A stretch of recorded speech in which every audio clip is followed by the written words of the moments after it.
Hi everyone, welcome back to Radio Night Crime. Before you drift off, let me know in the comments where you're listening from. If you're enjoying the stories, don't forget to like and subscribe. Now let's relax and jump into tonight's case.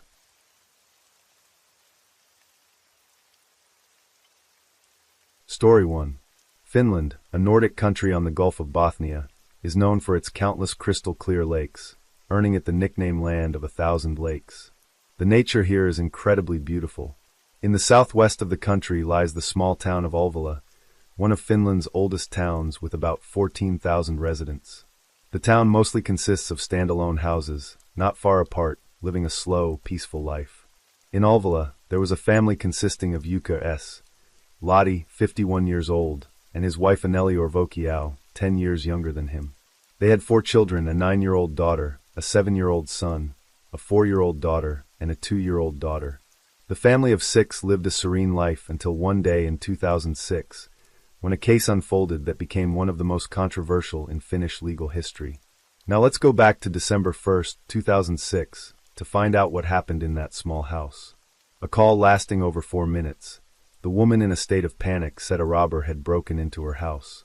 On the phone, the operator could still hear what sounded like a man's screams and children crying. Recognizing the seriousness of the situation, the operator immediately notified the police to respond. 9 minutes later, the police arrived at the house on Tedeseni, Ulvila. The interior of the house was structured as follows, entering through the front door. On the left were the bathroom and study, opposite 2 small bedrooms. To the right were the dining area, kitchen, bathroom, and living room. Going further inside was the main bedroom with a fireplace. Outside the main bedroom was a covered balcony. Between the bedroom and balcony was a glass door. Additionally, the house had a garage and a storage room. As the police entered, the scene was chaotic. Furniture and items were scattered everywhere, indicating a violent struggle had taken place. Going deeper inside, they found an injured woman unconscious in the living room, with 2 stab wounds in her chest. She was immediately taken to the nearest hospital. The scene in the main bedroom was gruesome. A man lay motionless on the floor, lifeless. The police found 4 children in the 2 small bedrooms, all unharmed. The 2 older ones were terrified, while the younger 2 were still fast asleep. After securing the children, the police began examining the crime scene. They found a severely deformed dagger, a blood-stained spruce board. On the bed in the main bedroom, there was a piece of firewood and a black glove. The firewood had blood from an unidentified man. On the floor of the main bedroom and the balcony were shoe prints, about 30 centimeters long, estimated to be size 40 to 42 by European standards. The glass door connecting the balcony to the main bedroom was shattered, with a chair next to it. It appeared the intruder had used the chair to break the glass door from outside, and then entered the main bedroom to commit the crime.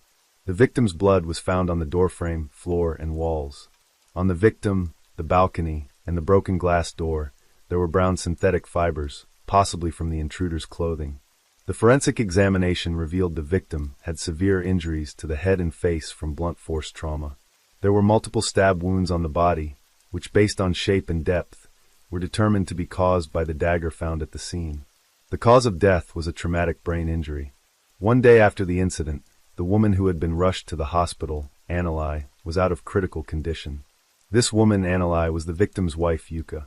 Upon seeing the police, Anneli, disregarding her frail health, excitedly asked about her husband's condition. Upon learning of his death, Anneli was inconsolable. Comforted by the police, she gradually calmed down and, through tears, recounted the events. She was a housewife, daily caring for the children. At 11 p.m. on November 30th, her husband returned from work. At that time, 3 out of the 4 children were asleep. Only the youngest 2-year-old daughter was still awake. Anneli lay beside her daughter, lulling her to sleep. Soon, she too fell asleep. Later, Anneli returned to her bedroom, where her husband had finished his personal hygiene, and they went to bed. At 2:40 a.m., Anneli was woken up by a loud noise. Feeling scared, she shook her husband awake. They listened for a moment and realized it was the sound of breaking glass, lasting about a minute. As they were about to get up to check, a tall man suddenly opened the balcony glass door and rushed into the bedroom. Anneli and her husband couldn't react in time.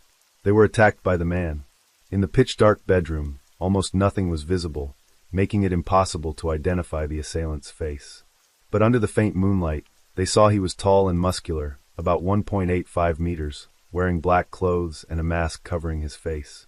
Her husband ran to the fireplace, grabbed a piece of firewood to defend himself, but being overpowered by the intruder's size, he was quickly knocked down. Seeing this, Anneli rushed to help her husband, but was stabbed. She felt a sharp pain in her chest, and her survival instinct urged her to escape the scene and call for help. Summoning all her strength, she tried to escape from the bedroom to the living room, screaming her children's names, wanting them to flee quickly. She didn't dare go straight to the children's bedrooms, for fear the intruder would follow, but it seemed the children were sleeping too soundly to hear her calls. Then she remembered there was a phone in the kitchen, so she endured the chest pain, made her way there, and called the police. Strangely, after the phone was connected, the intruder did not continue attacking her, but seemed to remain in the bedroom. While speaking to the operator, she heard her husband's painful cries, and then her eldest daughter, woken by the noise, not understanding what was happening, just hid in her room crying. At this point, Anneli could do nothing but urge the operator to send help quickly. After hanging up, she collapsed from exhaustion and pain, gradually losing consciousness. When she awoke, she was in the hospital. Anneli told the police she didn't know why the man had broken into her home. He didn't say a word, so she had no idea of his identity. After the incident, the news spread quickly, and the police called for information from the public. A neighbor mentioned seeing a red Volvo car stop briefly in front of Duker's house before the incident, but the person inside didn't get out, so he didn't see the face. Since the car was there for such a short time, he didn't remember the license plate.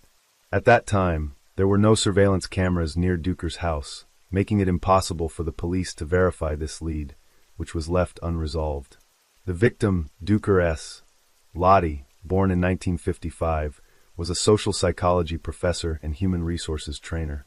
When young, due to an accident, he had a limp and sometimes needed a cane to walk. He worked in the human resources department of a copper factory in Pori, 7 kilometers from Ulwila.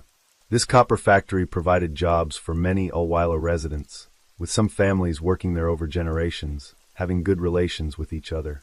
However, Duker was an exception. He wasn't well liked at the factory because he mainly handled layoffs, a difficult and unpopular job, leaving many dismissed employees resentful towards him. But Duker didn't care. He felt he was just doing his job, not targeting anyone. As such, the factory had laid off 400 employees, and Duker faced troubles because of it.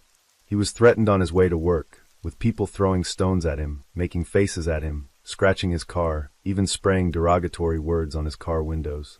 This made Duker upset and demoralized, eventually considering quitting his job at the copper factory. In the following days, he continued working while looking for new job opportunities. However, local job opportunities were scarce, and to find a suitable job, he had to look further afield. Thus, he turned his attention to Helsinki, 200 kilometers away, planning to move his entire family there once he found new employment. But before he could realize his wish, he was murdered. The police suspected Duker was targeted for revenge by someone he had laid off. They went to the factory, checked records of dismissed employees, trying to find someone matching the intruder's description. They spoke to some employees who frankly admitted their negative impression of Duker, describing him as arrogant and dismissive.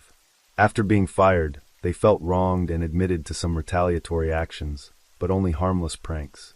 The police collected DNA from all laid-off employees and compared it with DNA from the crime scene blood, but there were no matches.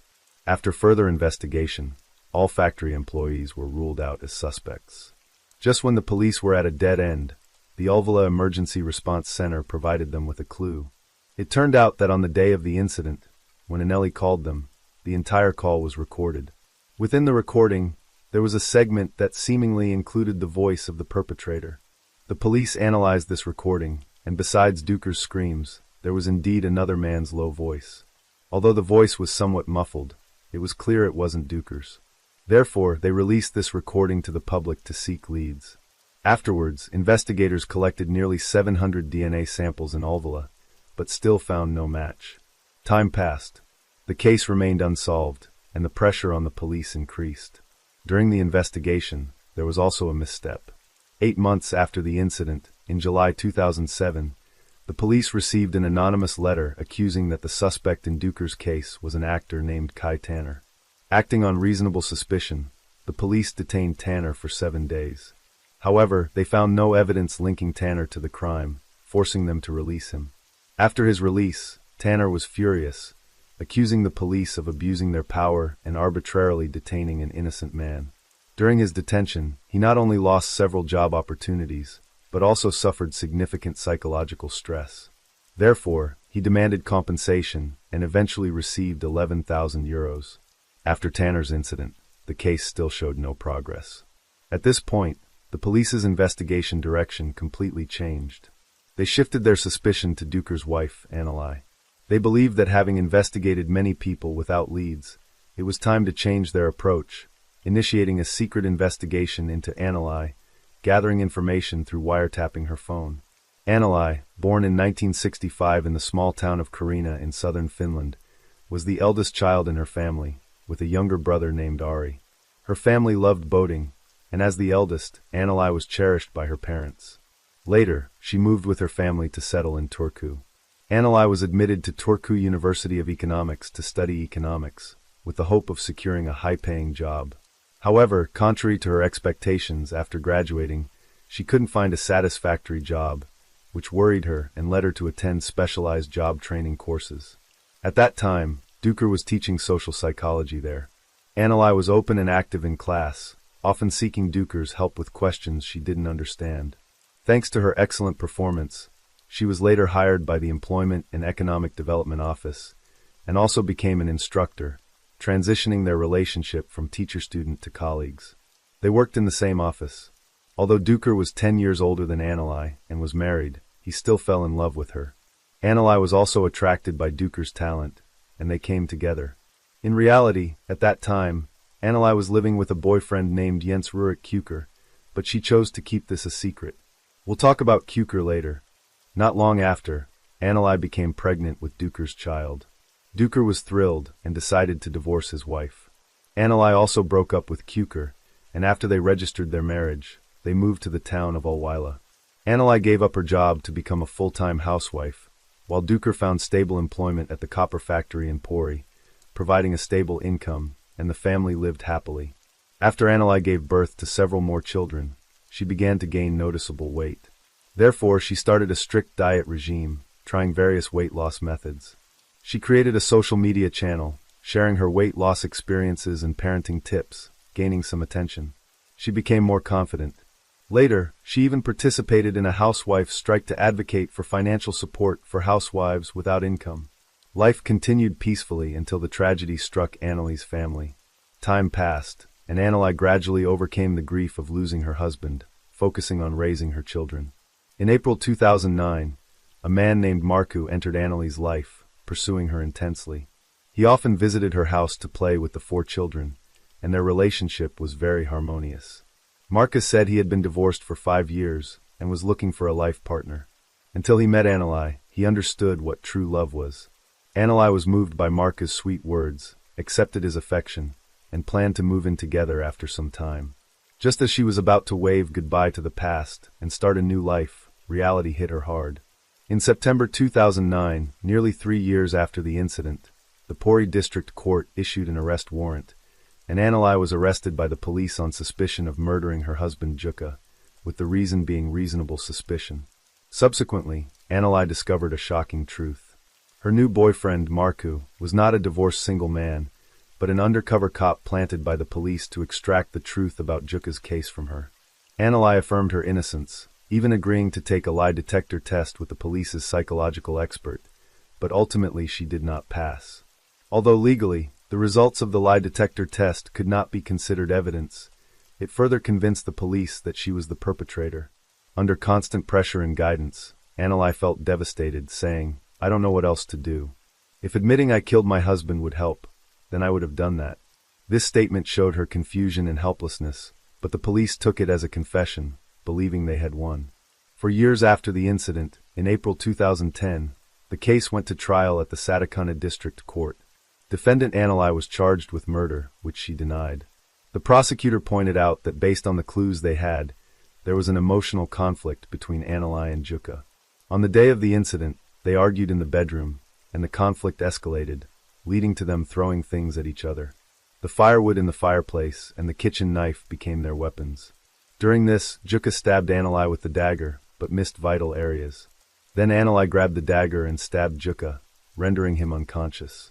Thinking her husband was dead, she began staging the scene, such as breaking the balcony glass door, wearing gloves to avoid leaving fingerprints, pretending there was an intruder to mislead the police. After doing this, she called the police, but while on the phone, Juka unexpectedly woke up and started screaming. After ending the call, she used a piece of spruce board from the house to hit Juka's head. The prosecutor continued to point out that there was no evidence the glass door was broken from outside. It could have been broken from inside. Anali had a cut on her arm, possibly from glass shards, when she broke the door. Anali claimed the intruder wore black, but brown synthetic fibers were found on the glass door, which was contradictory. Additionally, there was the victim's blood on Anali's shirt sleeve. Regarding this, Anali explained that she and her husband had a good relationship, rarely argued, and on the night of the incident, it was late, and the children were asleep, so they couldn't have argued at midnight. The idea of staging the scene was also absurd.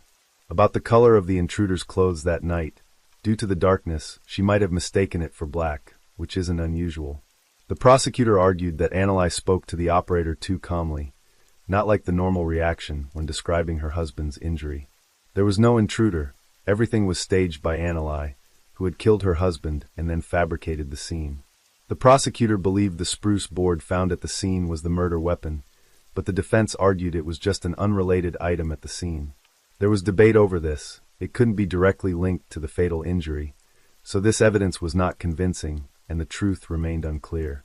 Regarding the motive, although there was no clear evidence of serious marital problems, the prosecutor indicated that financial difficulties and disagreements could be the motive for the murder.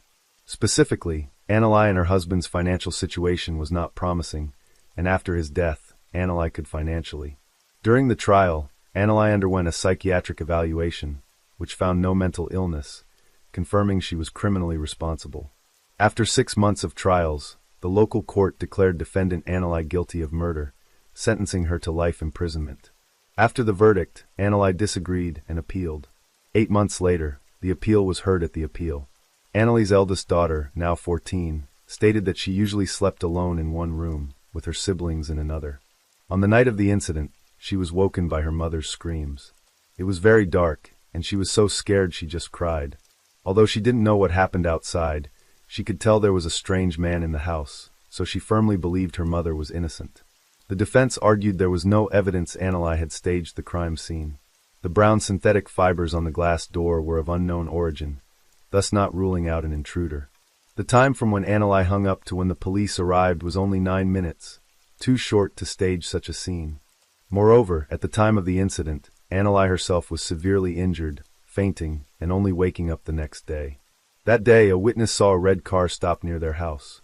The police had used service dogs to search outside, where the dog stopped at a neighbor's wall corner and reacted unusually, possibly indicating it smelled something. Although no further clear evidence linked this to the crime, it supported the theory of an outside intruder. Regarding the undercover officer's claim of family discord, Anali said it was completely words she spoke seeking comfort and support after her husband's death. Not entirely true. After reviewing the case, the Court of Appeal overturned the conviction from the district court at the first trial, declaring defendant Anali not guilty of murder and freeing her in court. This outcome could be described as a dramatic turnaround. After nearly 2 years of litigation, physically and mentally exhausted, Anali planned to live well with her children and start anew. But an event once again thrust her into the eye of public scrutiny. 1 month after being declared innocent, in August 2011, Anali's brother, Ari, went to the police station to accuse his own sister, claiming she had harmed her children and handed over recorded evidence to the police. It turned out that during the previous trials, 3 of Anali's children, except for the eldest daughter, were temporarily cared for by Anali's brother and sister-in-law. The eldest was placed elsewhere.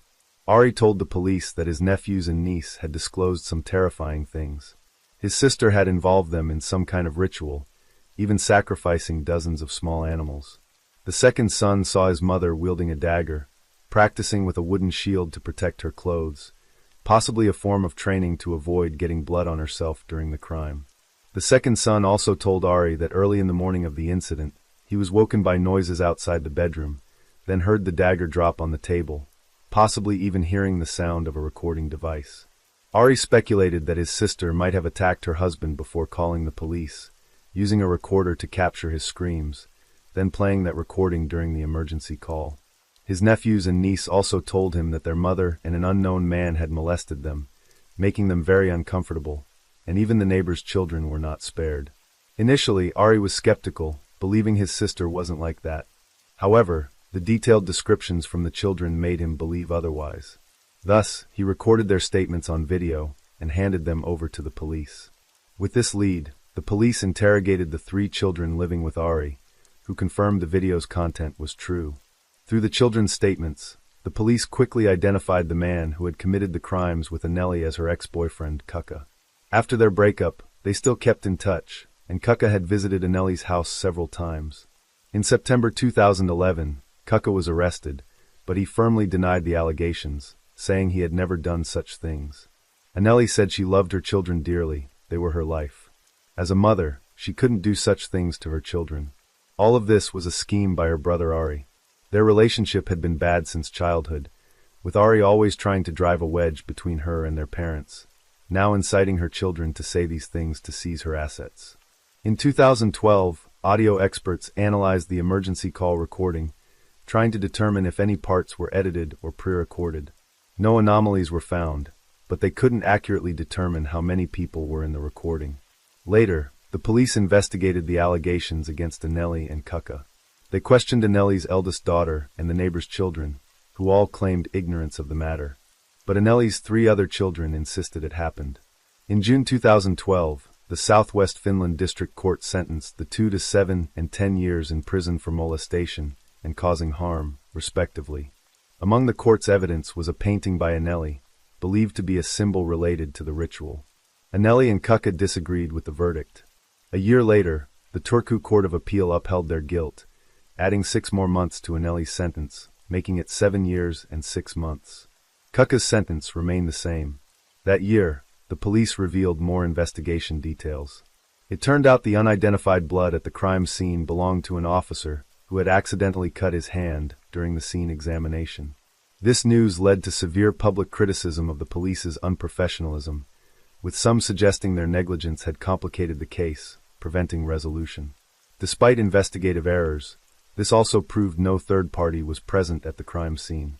Incidentally, the Finnish judicial system applies a 3-tier trial system, starting from the district court, where if one disagrees with the verdict, they can appeal to the Court of Appeal, followed by the Supreme Court.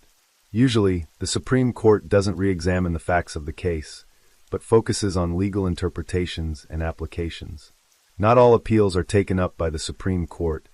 Only cases with significant legal implications are selected for trial.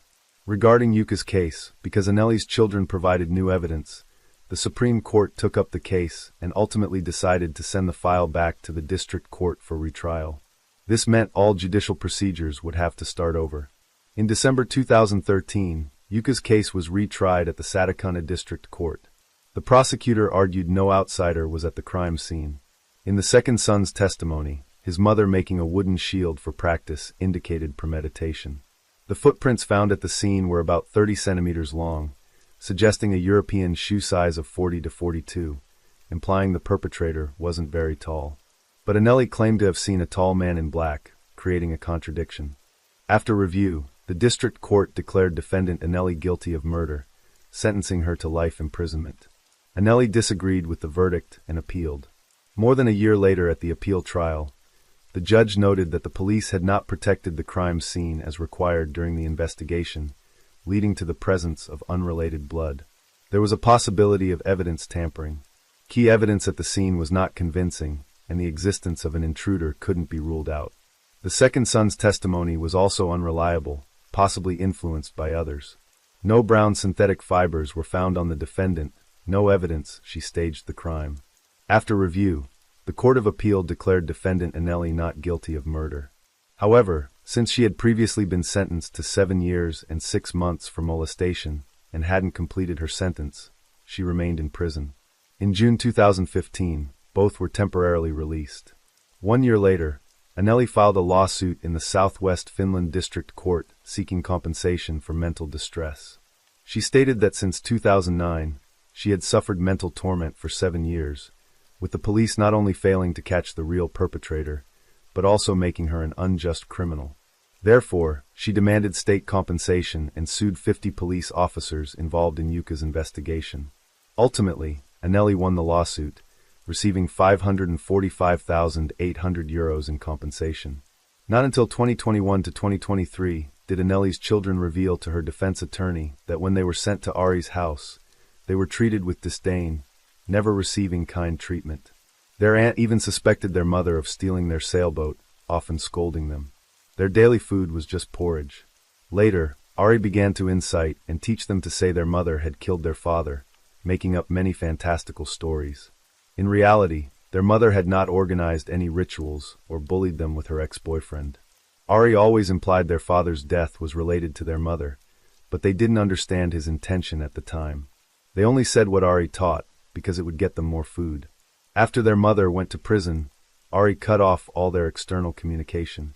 They lived in a stifling environment daily, and any accidental revelation of the truth to outsiders would result in Ari's wrath.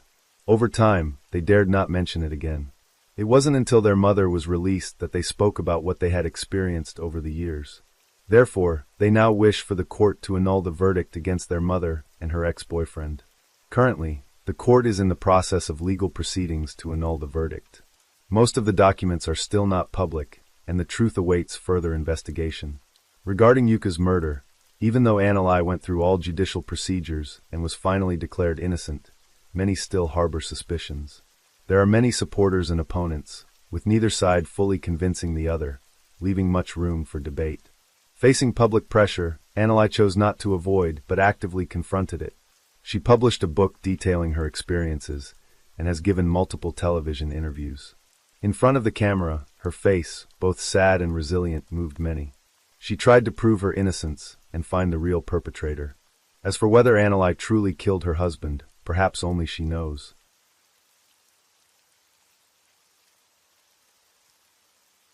Story 2. The story takes place in Connecticut, USA, a state known for producing many famous figures, such as the renowned writer Mark Twain. Here he owned a beautiful house that has now become a national historic site. To the south of the state lies Cheshire, a place famous for its beautiful natural landscapes and one of the most historically rich areas.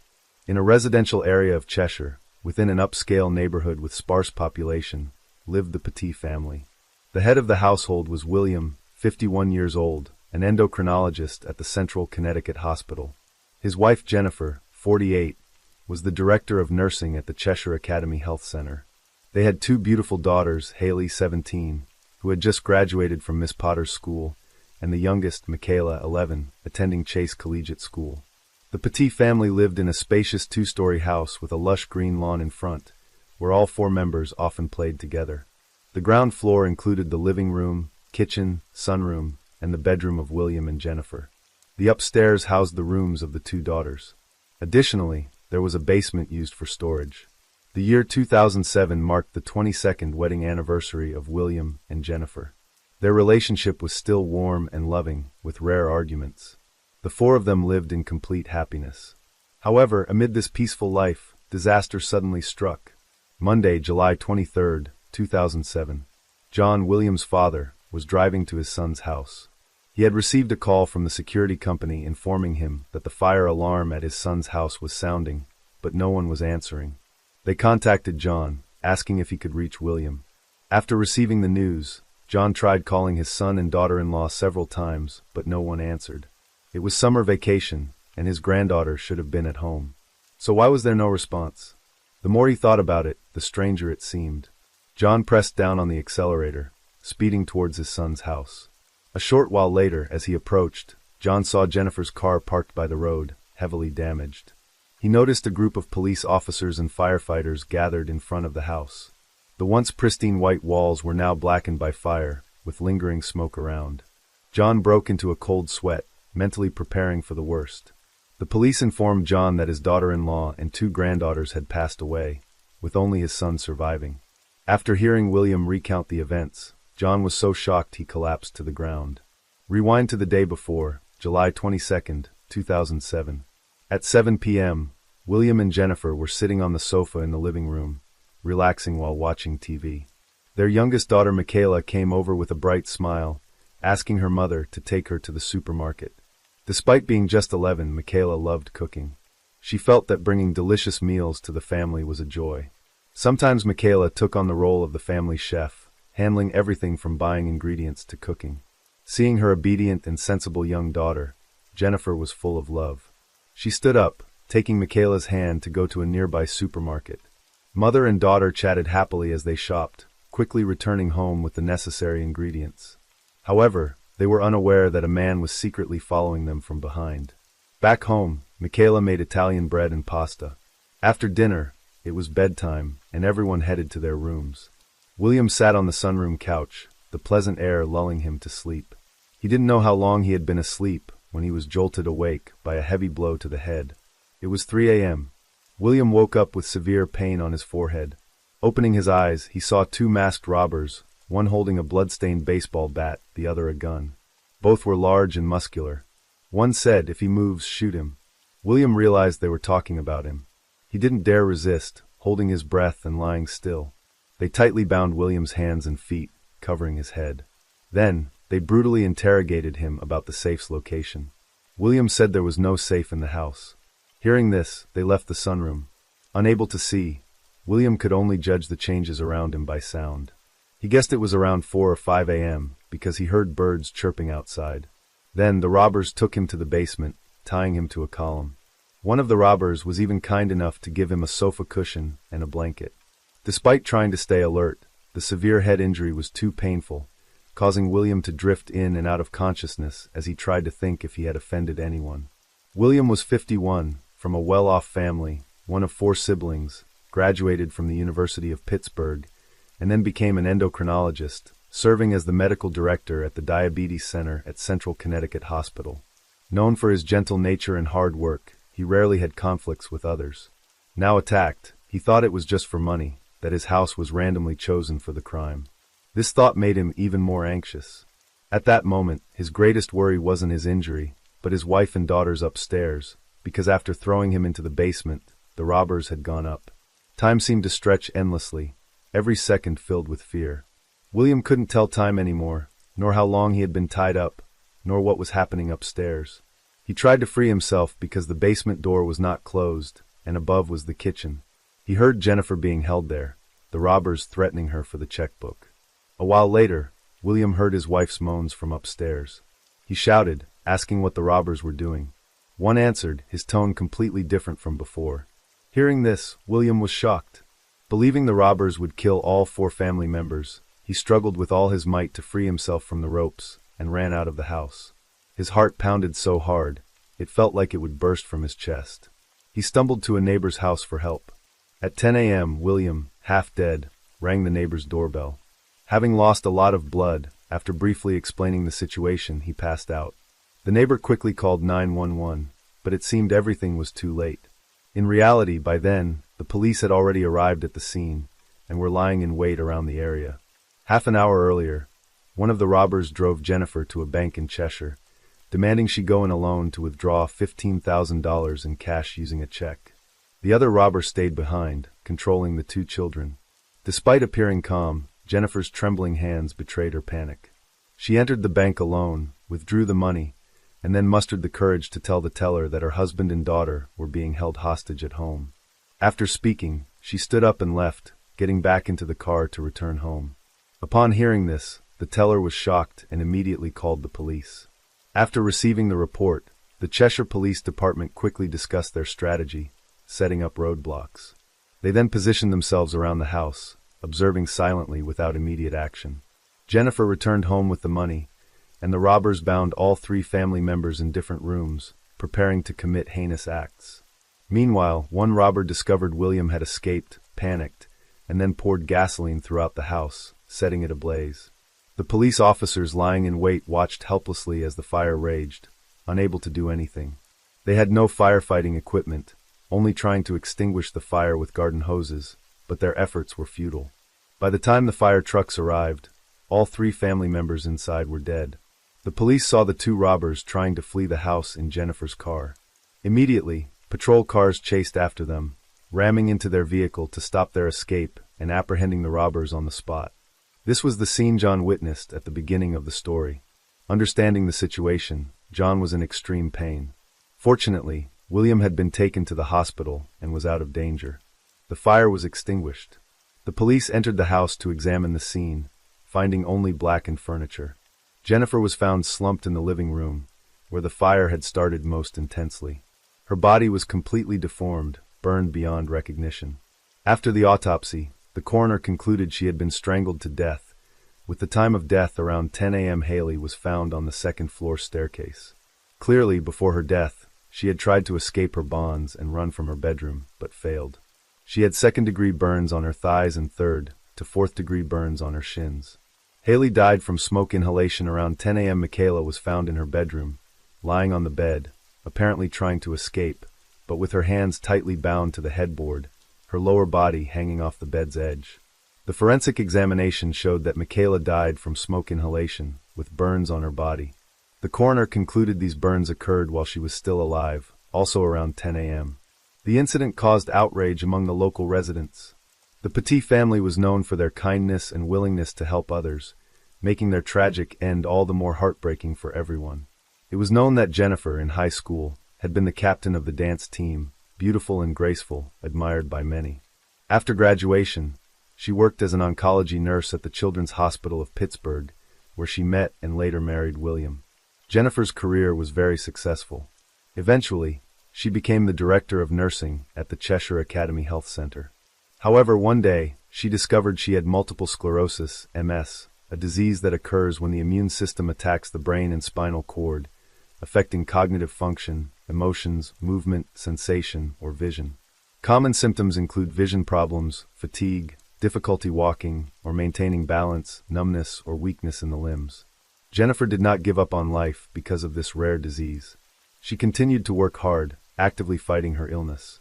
She did not want pity from others, so she kept her condition a secret. Not many people around her knew about her illness. Haley, the eldest daughter, had just graduated high school, served as the president of the school's sports club, and participated in several cross-country, basketball, and rowing competitions with good results. Although she was athletic, Haley planned to study medicine in college. After her mother was diagnosed with multiple sclerosis, Haley founded a research group called Haley's Hope, focused on researching the disease. She actively raised funds for the project and quickly collected $50,000, a significant amount at that time. Michaela, the youngest daughter, loved her family deeply, particularly admired her older sister, and aspired to be like her. She had planned to take over Haley's Hope after her sister went to college and rename it Michaela's Miracle, but this plan never came to fruition. During the forensic examination of the victims, a heartbreaking truth emerged. Jennifer and Michaela had been sexually assaulted by the two robbers before they died. These robbers were Commissar Zuski and Hayes. Commissar Zuski was the one who had followed Jennifer and Michaela to the supermarket on July 22nd, a detail we will discuss later. Commissar Zuski was born when his mother was only 16, and his father was just an adult. The young couple couldn't raise him, so Commissar Zuski was abandoned and adopted by another family. However, his life didn't improve. In his new home, he was abused by his adoptive brother, often burned and subjected to violence. In the early 90s, when Commissar Zuski was just over 10 years old, he sexually assaulted his sister in the household. Due to his young age, he wasn't severely punished. Later, the family moved to Chija, where Commissar Zuski started high school. As he entered adolescence, he became aggressive and irritable, associating with a bad crowd. They enticed him into robbery, arson at gas stations, even drug use, committing various crimes. From then on, he stepped onto the path of crime, continuously breaking the law. His adoptive parents thought he was possessed by demons, frequently taking him to church for spiritual cleansing, which seemed to have some effect. Commissar Zuski joined the military at 19, had a good record, and was praised. Here, he enjoyed the feeling of making his family proud. His sister forgave him for his past crimes. Everything seemed to be going in the right direction. During this time, Commissar Zuski developed a new interest in painting, and he was quite good at it. Later, he met a girlfriend, and their relationship was so intense, they considered marriage because she was pregnant. However, this girlfriend was not simple. She was also a drug addict, with an addiction worse than his. After living together, Komisarzuski's bad habits became more apparent. He liked watching underage girls, even buying night vision binoculars to look into their bedrooms at night. They broke up after an argument about this, and the child was raised by his girlfriend. Komisarzuski returned to his rebellious youth, continuing his dark, criminal life. By 2002, he had committed 18 burglaries. During interrogation, he even admitted to enjoying breaking into young girls' homes to strip them of their sense of security. Finally, he was sentenced to 9 years in prison, with 6 years without parole. In April 2007, Komisarzuski was released early and placed in the Silliman Transitional Center, a facility providing housing for ex-convicts to help them reintegrate into society. But Komisarzuski only wanted to continue committing crimes. Here, he met Hayes, his roommate, and the second robber in the later crime. Hayes was the eldest in his family, with 2 younger brothers and a sister. His parents divorced when he was young. His mother, raising 3 children alone, worked from dawn till dusk. Hayes was gradually neglected, later diagnosed with ADHD and several other conditions. From age 14, Hayes frequently engaged in theft, robbery, and drug dealing, targeting parked cars. When lucky, he could earn quite a bit of money. The police at the time called him the human vacuum cleaner, because he would take anything he could. Additionally, he had a peculiar interest in women's shoes. Therefore, if there were women's shoes in a car, he would take those too. At 16, Hayes was diagnosed with gender identity disorder. Although biologically male, he always identified as female. However, this was not a concern for his mother. At 17, he met his first and only love. They had 2 children together. Due to frequent crimes and arrests, Hayes spent most of his time in prison, with little opportunity to interact with his children. Despite his troubled life, his mother and girlfriend still trusted him, believing he could reform. His mother even promised never to abandon him. But Hayes couldn't turn back. He had tried to quit drugs, even considered ending his life to escape everything. But all was in vain. He was later diagnosed with additional mental disorders like borderline personality disorder, generalized anxiety disorder, etc. Hayes was arrested in 2004 for smashing a car window with a rock and stealing a woman's wallet. He was sentenced to 2 years in prison. After his release in 2006, he met Komisarzuski at the Transitional Center. The two quickly became close, sharing similar backgrounds and interests, sticking together like glue every day. Rewind to 7:30 p.m. on July 22, 2007. Komisarzuski was wandering outside when he saw Michaela and Jennifer going to the supermarket. The adorable, lively appearance of the young girl immediately caught his attention, leading him to secretly follow them back home. Seeing they were wealthy, Komisarzuski noted down their address. Back at the Transitional Center, he discussed his criminal plan with Hayes. They planned to break into the house at night to steal valuables, but man proposes, God disposes. When they arrived, they found William, the homeowner, asleep on the sunroom sofa.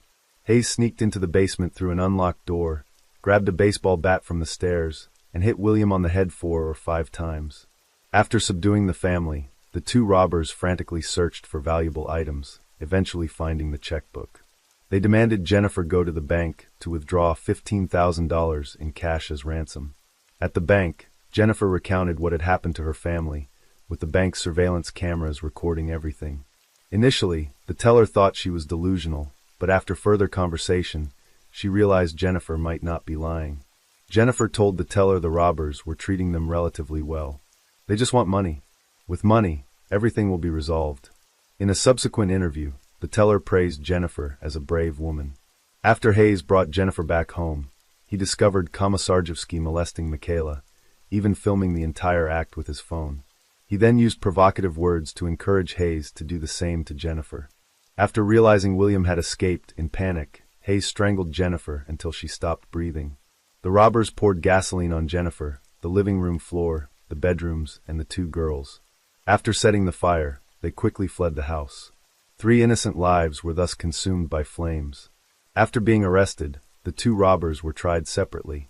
Komisarzuski and Hayes admitted to their crimes but tried to shift blame, each claiming the other was the mastermind. 3 years after the crime, Hayes' trial began at New Haven Superior Court. He was charged with 17 counts, including kidnapping, theft, arson, etc. In court, Hayes stared blankly ahead, rarely speaking to his attorney. In a later interview, Hayes' lawyer admitted that upon seeing the crime evidence in court, Even as a defense attorney, he was moved and saddened. In December 2010, the court convicted Hayes of 16 out of 17 charges, sentencing him to death. He was imprisoned at the Northern Correctional Institution in Connecticut, a men's prison. After the trial, Hayes sent sincere apologies to the victim's family. He said, "I have no words to defend my actions. I am sorry for what I have done." A year later, Komisarjevsky was charged with 17 counts, including murder, abuse, etc. His trial was held at New Haven Superior Court. In court, Komisarjevsky appeared very different from Hayes. He wore a dark suit, tie, occasionally smiling and conversing with his lawyer. His defense attorney argued that Komisarjevsky was essentially kind-hearted. When he first broke into the Petty home, he even used a towel to stop William's head wound from bleeding. The cushion and blanket given to William were also provided by him. The defense further claimed that Komisarjevsky had psychological trauma, was easily manipulated, and might have been coerced by Hayes. On that day, Komisarjevsky had no intention of killing anyone, only wanting to steal. But the situation spiraled out of control. The gasoline purchase, hitting William, strangling Jennifer, etc., were all done by Hayes. William, one of the victims, and the only survivor, testified in court. He struggled to control his emotions, fighting for justice for his wife and children. When he saw the police reenact Michaela's curled-up position at the time of her death, William could no longer hold back and burst into tears in court. The defense argued that William was not fit to testify, suggesting he should not participate in the trial. This was because William had been hit hard on the head that night, leading to unreliable memory, making his testimony questionable. Of course, the judge rejected the defense's request. In January 2012, the court sentenced Komisarjevsky to death for multiple counts. After sentencing, Komisarjevsky showed strong discontent, believing the court was biased and that he was not fairly tried, thus requesting a change of venue, which was denied. He was then held at the Walker Reception Center. Notably, this horrific murder case sparked debate over the abolition of the death penalty in Connecticut. Before this, many supported its abolition, defending the right to life. However, after this case, this movement temporarily subsided. The governor of Connecticut at the time stated, "This case is horrific. It reminds us that there are evils not worthy of living in society." However, with time and changes in governors, the death penalty was eventually abolished in Connecticut. In August 2015, the Connecticut Supreme Court declared all death row inmates would be sentenced to life imprisonment, including Hayes and Komisarjevsky, whose sentences were not yet executed. This decision provoked fierce reactions. Some believed the death penalty was no longer aligned with modern moral standards and its abolition was wise, but the victims' families clearly disagreed. Jennifer's sister thought she would see the criminals go to hell, but now they get to live on, which was hard to accept. William also condemned the decision to abolish the death penalty. He argued that the court should consider more carefully the consequences of the crimes, especially the immense harm to the victims and their families. The police's actions in this case also sparked controversy. They were criticized for not taking timely, appropriate, and effective measures after receiving the report from the bank teller. The prosecutor in court also pointed out that the police had wasted precious time on the day of the crime. If they had intervened sooner, 3 innocent lives might have been saved. The Cheshire police chief stated they were just following state regulations. Police needed to act based on the information they had. However, on the day of the crime, their intelligence was chaotic and there were no apparent signs of crime around the house. So in confusion, they chose to observe. In a 2017 interview, the chief said they still received criticism, with people continuously sending vulgar emails. As for Hayes, after prison, he attempted suicide by hoarding his daily medication and taking it all in February 2010. But after emergency treatment, he survived. In 2019, he began taking estrogen and transitioned to female. In August 2016, Komisarjevsky also attempted suicide in prison by hanging, but this was discovered and prevented by prison guards. After the case, Haley's multiple sclerosis research group, Haley's Hope, continued to operate. The Petit family established a charity to remember the tragic loss of the 3 family members. Jennifer's sister founded an organization called Cheshire's Lights of Hope. She shared that after the crime, the town was in deep sorrow. She wanted to lift everyone's spirits. Cheshire's Lights of Hope organizes an annual memorial event, lighting up the streets, bringing people together, fostering community bonds and helping each other. In its first year, they raised funds to help William rebuild his life. Later, the organization raised money for Cheshire's needs, like community services, scholarships, etc. Jennifer's sister said they did this not just for William, but for the whole town. This was something William agreed with. After the case, William left his medical career to devote himself to charity work. At one event, he met his second wife, and they later had another child. In 2016, William was elected to the Connecticut House of Representatives for District 22. His soul gradually freed itself from anger and despair.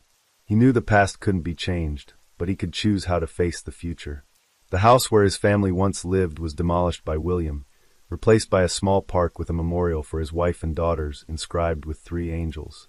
No matter how much time passes, Cheshire residents will not forget this case.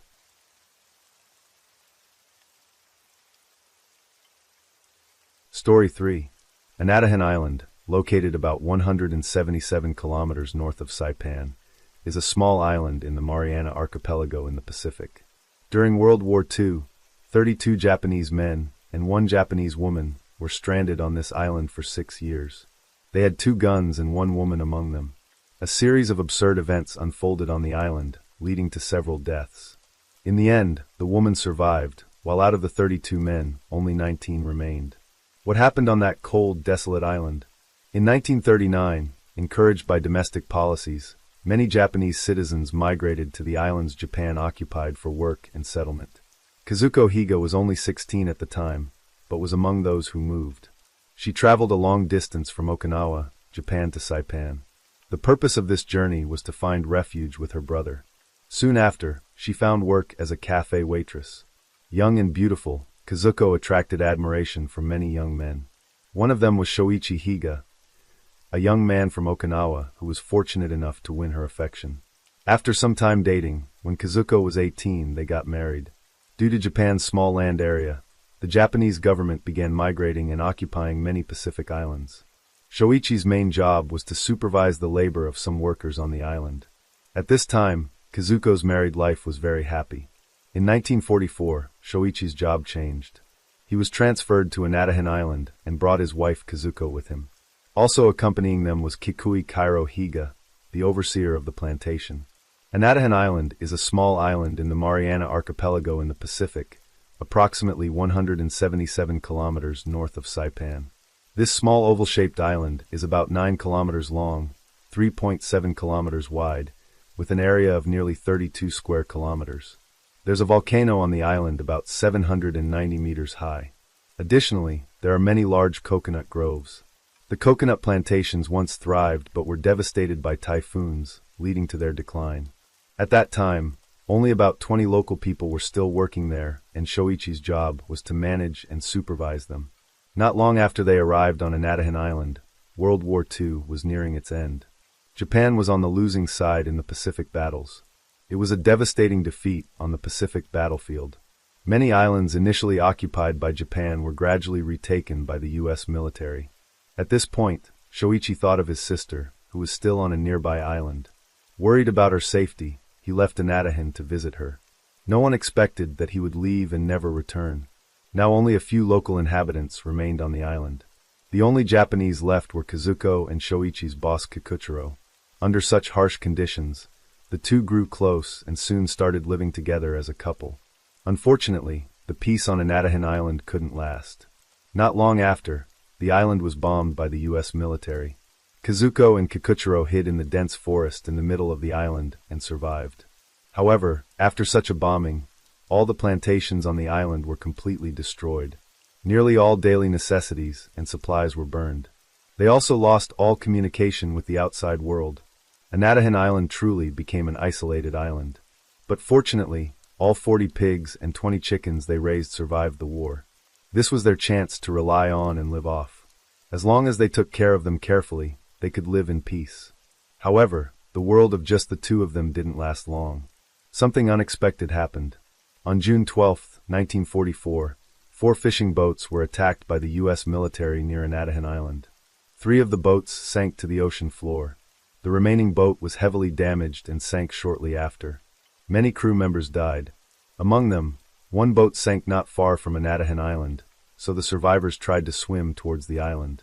Eventually, 31 survivors successfully swam to the island. Of these, 10 were Japanese Navy soldiers and 21 were ordinary sailors. All were young men, with the youngest only 16 years old. With no boat, they had no way to leave. They could only live temporarily on the island, relying on wild bananas and coconuts to stave off hunger. At first, these 31 people thought this was just a deserted island with no inhabitants and isolated from the world. Until one day, while foraging for wild fruits, they encountered Kazuko and Kikuchiro. Kazuko and Kikuchiro had been living in a world of just the two of them for some time, so when they saw so many people arriving, they were overjoyed. After all, aside from the two of them, everyone else on the island was a local, making communication difficult. Suddenly, having many Japanese people there was like meeting fellow countrymen. The pseudo-couple, Kazuko and Kikuchiro, enthusiastically helped them. He not only shared his food, but also treated their injuries. Initially, the 31 survivors were divided into small groups to live in different places. But later, everyone became accustomed and started living together, including Kazuko and Kikuchiro. As the number of people increased, the first thing to address was food and clothing. Soon, they ate all the pigs and chickens on the island. Now only wild fruits and wild foods, like crabs and other seafood, were available. They could also fish around the island to avoid starvation. After ensuring enough food, they learned to make alcohol from coconuts and enjoyed it as per human nature. Food was no longer an issue. Clothing was also manageable, they had clothes before. But over time, their clothes became tattered, so they used tree bark to make some rudimentary coverings. Thus, the 33 people on the island lived in peace for over a year, until August 15, 1945. Japan was completely defeated and declared surrender. However, the people on this island were completely unaware. Later, the U.S. military relayed this news to those still living on the island.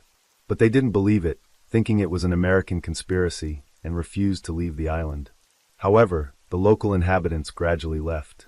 In the end, only 33 Japanese people remained on the island, isolated from the world. At this point, the seemingly peaceful life began to change. The extreme imbalance between men and women caused most men to view Kazuko differently. After all, they were all young, vibrant men. This unusual atmosphere became increasingly serious. If not prevented, chaos was inevitable. Therefore, some intelligent and kind-hearted men among them suggested that Kazuko and Kikuchiro should have a wedding ceremony witnessed by everyone. The purpose was to let everyone know that Kazuko was taken, so they should stop eyeing her. After the wedding, the couple moved away from the group to live independently. This actually worked, and life on the island returned to the expected peace. However, peace was disrupted once again, not long after. In August 1946, the wreckage of an American bomber was found on the island, containing many household items.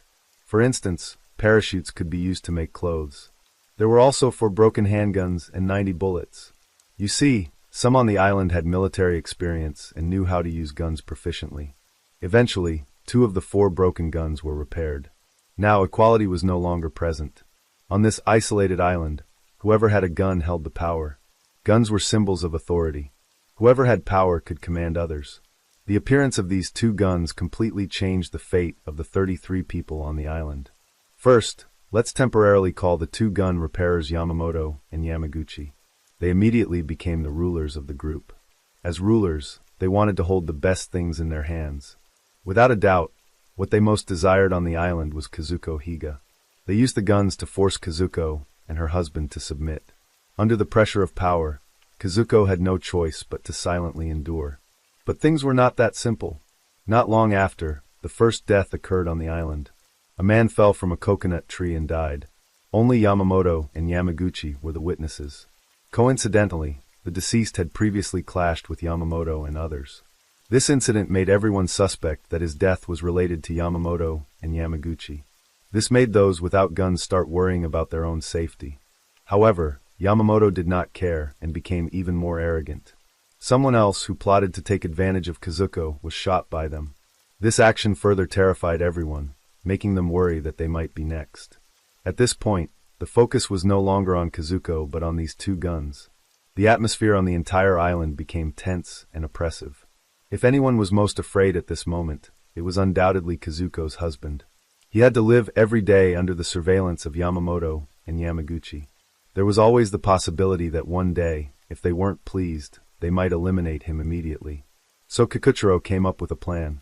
He approached Yamamoto and Yamaguchi, telling them that he would no longer live with Kazuko and was leaving her to them. Yamamoto and Yamaguchi praised Kikuchiro for his intelligence, but no one knew this was actually his plan. There's a saying that outsiders see more clearly. Facing this situation, Kazuko saw everything as an outsider would. Before, both Yamamoto and Yamaguchi had guns, so they were united to suppress others. Now both were simultaneously claiming Kazuko without a third party involved. Due to human nature, they were bound to have intentions of possessing Kazuko for themselves, which would inevitably lead to conflict between them. Perhaps one day, they would become enemies. Indeed, not long after, Yamamoto and Yamaguchi fiercely fought over Kazuko. Yamaguchi emerged victorious from this battle. In this way, Yamaguchi not only claimed the only woman on the island, but also owned both guns, symbols of power. This made everyone resentful and hateful. When the dominance and monopoly of the strong were too evident, the weaker ones would naturally counterattack. Yamaguchi thought his happy days had come, that he could become the king ruling here. However, not long after, Yamaguchi suddenly died. Everyone said he fell into the sea and drowned, but in reality, everyone knew the true cause of his death. They just didn't speak up. And so, Yamaguchi's 2 guns fell into the hands of 2 others, Nakazawa and Iwai. They immediately took Kazuko. She was forced to serve these 2 men again. This image, why does it look so familiar? Again, 2 gun owners simultaneously claimed Kazuko, just like before with Yamaguchi and Yamamoto. But the outcomes were never good. Outsiders could see that history was repeating, but those involved couldn't see it. Life on the island was peaceful for just over a month before trouble arose again. Conflict erupted between Nakazawa and Iwai. After another battle, Iwai was the victor. At this point, both guns on the island were in one man's hands. Just like before, he exclusively possessed Kazuko. The situation now was almost identical to before, but Iwai had learned from previous lessons. He was very cautious and careful in daily life, fearing being eliminated at any moment. Thus, Iwai managed to pass 2 years smoothly, but fate seemed predetermined. 2 years later, one day, Iwai was assassinated. In the following years, a deadly fog continued to envelop Anatahan Island. 3 more people died from various accidents. In total, 9 people had died. On the surface, no one spoke, but inside, everyone knew these deaths were likely due to gunfire. Therefore, the survivors decided to sit down and discuss how to resolve this issue. After discussing and sharing, they concluded that the 2 guns were the main cause. To end the fear and terror, they devised a plan. It was for Kazuko to choose one person to marry. Then, they would throw both guns into the sea. This way, there would be no weapons representing power. Kazuko would also have an owner, so there would be no need to worry about others. It seemed like a reasonable plan, so everyone agreed and proceeded. But could this truly solve the fundamental problem? In reality, it couldn't. In the following days, more strange deaths and disappearances occurred on the island. Clearly, the 2 guns had been thrown into the sea. Why were there still incidents? At this point, everyone on the island was worried for their own safety. In just 5 short years, out of the initial 32 men, only 19 remained. To prevent further deterioration, everyone had to sit down and meet once more. After the second round of discussions and sharing, the conclusion this time was that the killings were driven by greed. The guns symbolizing power were gone. Therefore, it must have been greed for the woman. Only this could lead to such circumstances. Finally, they made a bold decision to eliminate Kazuko. Only this could remove everyone's desires, and life on the island could return to peace. After reaching a consensus, they decided to deal with Kazuko the next day. However, that night, a man deeply in love with Kazuko revealed this plan to her. Upon hearing this, she changed color and spent the entire night hiding deep in the forest. With her survival instincts, Kazuko lived day by day in the mountain crevices. This island covered nearly 32 square kilometers and was full of dense forests. Therefore, for those men to find Kazuko in a short time was not easy. In June 1950, on the 33rd day of Kazuko's hiding, she was astonished to see a U.S. warship anchored off the coast. Kazuko immediately climbed onto a tree branch, stripped off her clothes to wave and scream loudly. This action caught the attention of the U.S. military, and she was rescued. Finally, she escaped the grim island alive. After hearing Kazuko's detailed account, the U.S. military informed the other Japanese on the island that the war had ended. But these people still didn't believe it and refused to leave. Later, Kazuko returned to Japan and informed the families that there were survivors on the island, notifying them that the war was over and they could return home. The families of those who refused to leave started sending handwritten letters to inform their relatives that the war had ended and they could return home soon. Over 200 letters were sent to the island shortly after. However, those on the island still insisted that this was a trap set by the U.S. military and continued to refuse to leave. On June 26, 1951, one man on the island was certain that the letter he received was in his wife's unique handwriting. Thus, he believed what the U.S. military said was true. Eventually, he convinced the others on the island to accept the reality that they had lost the war. They then surrendered to the U.S. military and were rescued from the island. These people were first taken to the U.S. military base in Guam. After that, they returned to Japan. Since they had been missing for years, everyone assumed they had perished on the battlefield. Therefore, when they returned, many of their wives had remarried. Even Kazuko's former husband, Shoichi Higa, had happily remarried. When asked by the media about the fate of the 13 men who did not return, the survivors' statements were inconsistent, raising suspicions. The truth was only revealed when one person, under great pressure, could no longer keep it hidden. Later, all media reported that these men had killed each other while fighting over one woman. This widespread coverage unexpectedly made Kazuko Higa the center of public attention and famous in Japanese society. The media gave Kazuko many nicknames: the Queen of Anatahan Island, the Woman with 32 Faces, the Queen Bee, the Woman who Seduces Men. Although some media outlets showed sympathy for Kazuko, understanding that she had no choice but to live in such circumstances, forced into humiliation and compromise, the majority of the media still sneered at and condemned her. The Kazuko incident also became a controversial topic in Japanese society at the time. Later, Kazuko was invited to play the lead role in the play Anatahan Island. From 1952, she toured the country for 2 years. In 1953, the story that happened on Anatahan Island was adapted into a film titled This Is the Truth About Anatahan Island. The film partially recreated the true story of Kazuko Higa, with her playing herself. Her acting career lasted a few years before Kazuko could no longer continue. To make a living, she worked as a dancer in Tokyo. At the age of 34, Kazuko remarried. Later, she and her husband opened a small shop and started a simple new life. However, unfortunately, the happy days did not last long. Kazuko lost her husband when she was over 40. In March 1974, Kazuko passed away from a brain tumor at around 50 years old, ending her life full of hardships. The Anatahan Island incident, although occurring on just one island, reflects issues still prevalent in human society. When human morality loses the binding of laws, primitive survival struggles are reignited. Under the push of a communal environment, whether one acts like a beast or a human is hard to decide by oneself. Only the victors have the right to speak. At that time, the competition on the island was about power. Whoever had the guns held the authority. Today's battles have shifted from physical strength to money, beauty, etc. There's a saying in a famous novel that goes like this: fish out of water are no longer fish. The people on Anatahan Island were isolated from human society. Perhaps we can no longer call them human. Some believe the tragedy was caused by the presence of 2 guns and 1 woman. But that's not the case. The guns were just the spark.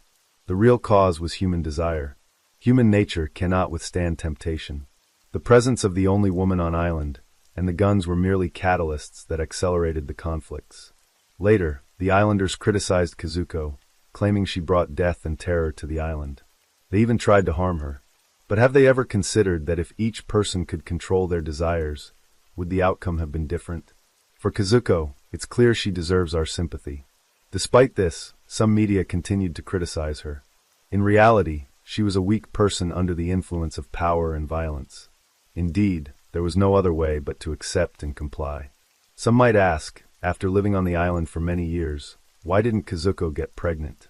On this matter, after looking into many related articles, no reasonable explanation has been given. It's possible she had an unintended pregnancy and later miscarried, leading to infertility. After returning to Japan, Kazuko did some work.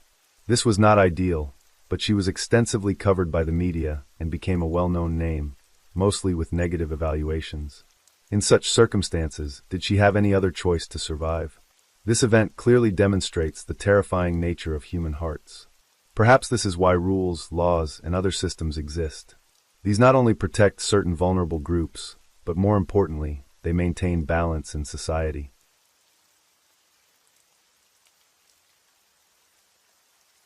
Story 4.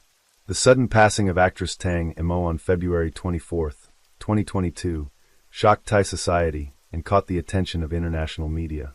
The case became a focal point due to its mysterious circumstances, many complications and suspicions surrounding the death of the beautiful actress. From an accident leading to death due to negligence to the possibility of murder, the details of the case continuously changed. Moreover, there were supernatural elements related to spiritual factors. We believe that you've all heard and understood part of this case from various media sources. However, in today's video, we will summarize the entire story to provide a more objective and comprehensive view of the case. Let's start with Tang Mo's life. Tang Mo, whose real name is Nita Pakaravirapong, was born on September 13, 1984. Fans often called her Tang Mo. In Thai, Tang Mo means watermelon, so many international fans referred to her as Watermelon Beauty. Tang Mo had an older brother. Her parents divorced when she was 3 years old, after which Tang Mo lived with her father. Her mother remarried and started a new life, rarely appearing in front of her ex-husband and daughter. Tang Mo and her father lived rather modestly. In her 10th grade, she was coincidentally discovered by talent scouts. By 2002, at the age of 18, she entered a beauty pageant and officially stepped into the entertainment world. After her debut, Tang Mo worked for Thailand's TV7 for over 10 years. In 2013, she became an independent artist. In 2007, Tang Mo unfortunately suffered a serious traffic accident. Some reports suggest she had been overworking for a long time. So while driving home, she fell asleep at the wheel and accidentally crashed into another car. This accident severely damaged her appearance. She had to undergo over 140 stitches and several cosmetic surgeries. Fortunately, after treatment, Tang Mo retained her beauty. In 2013, after ending her contract with TV7, Tang Mo got engaged to the artist Tono. At that time, she thought she had found her true love. However, this relationship lasted only over 2 years and ended in 2015.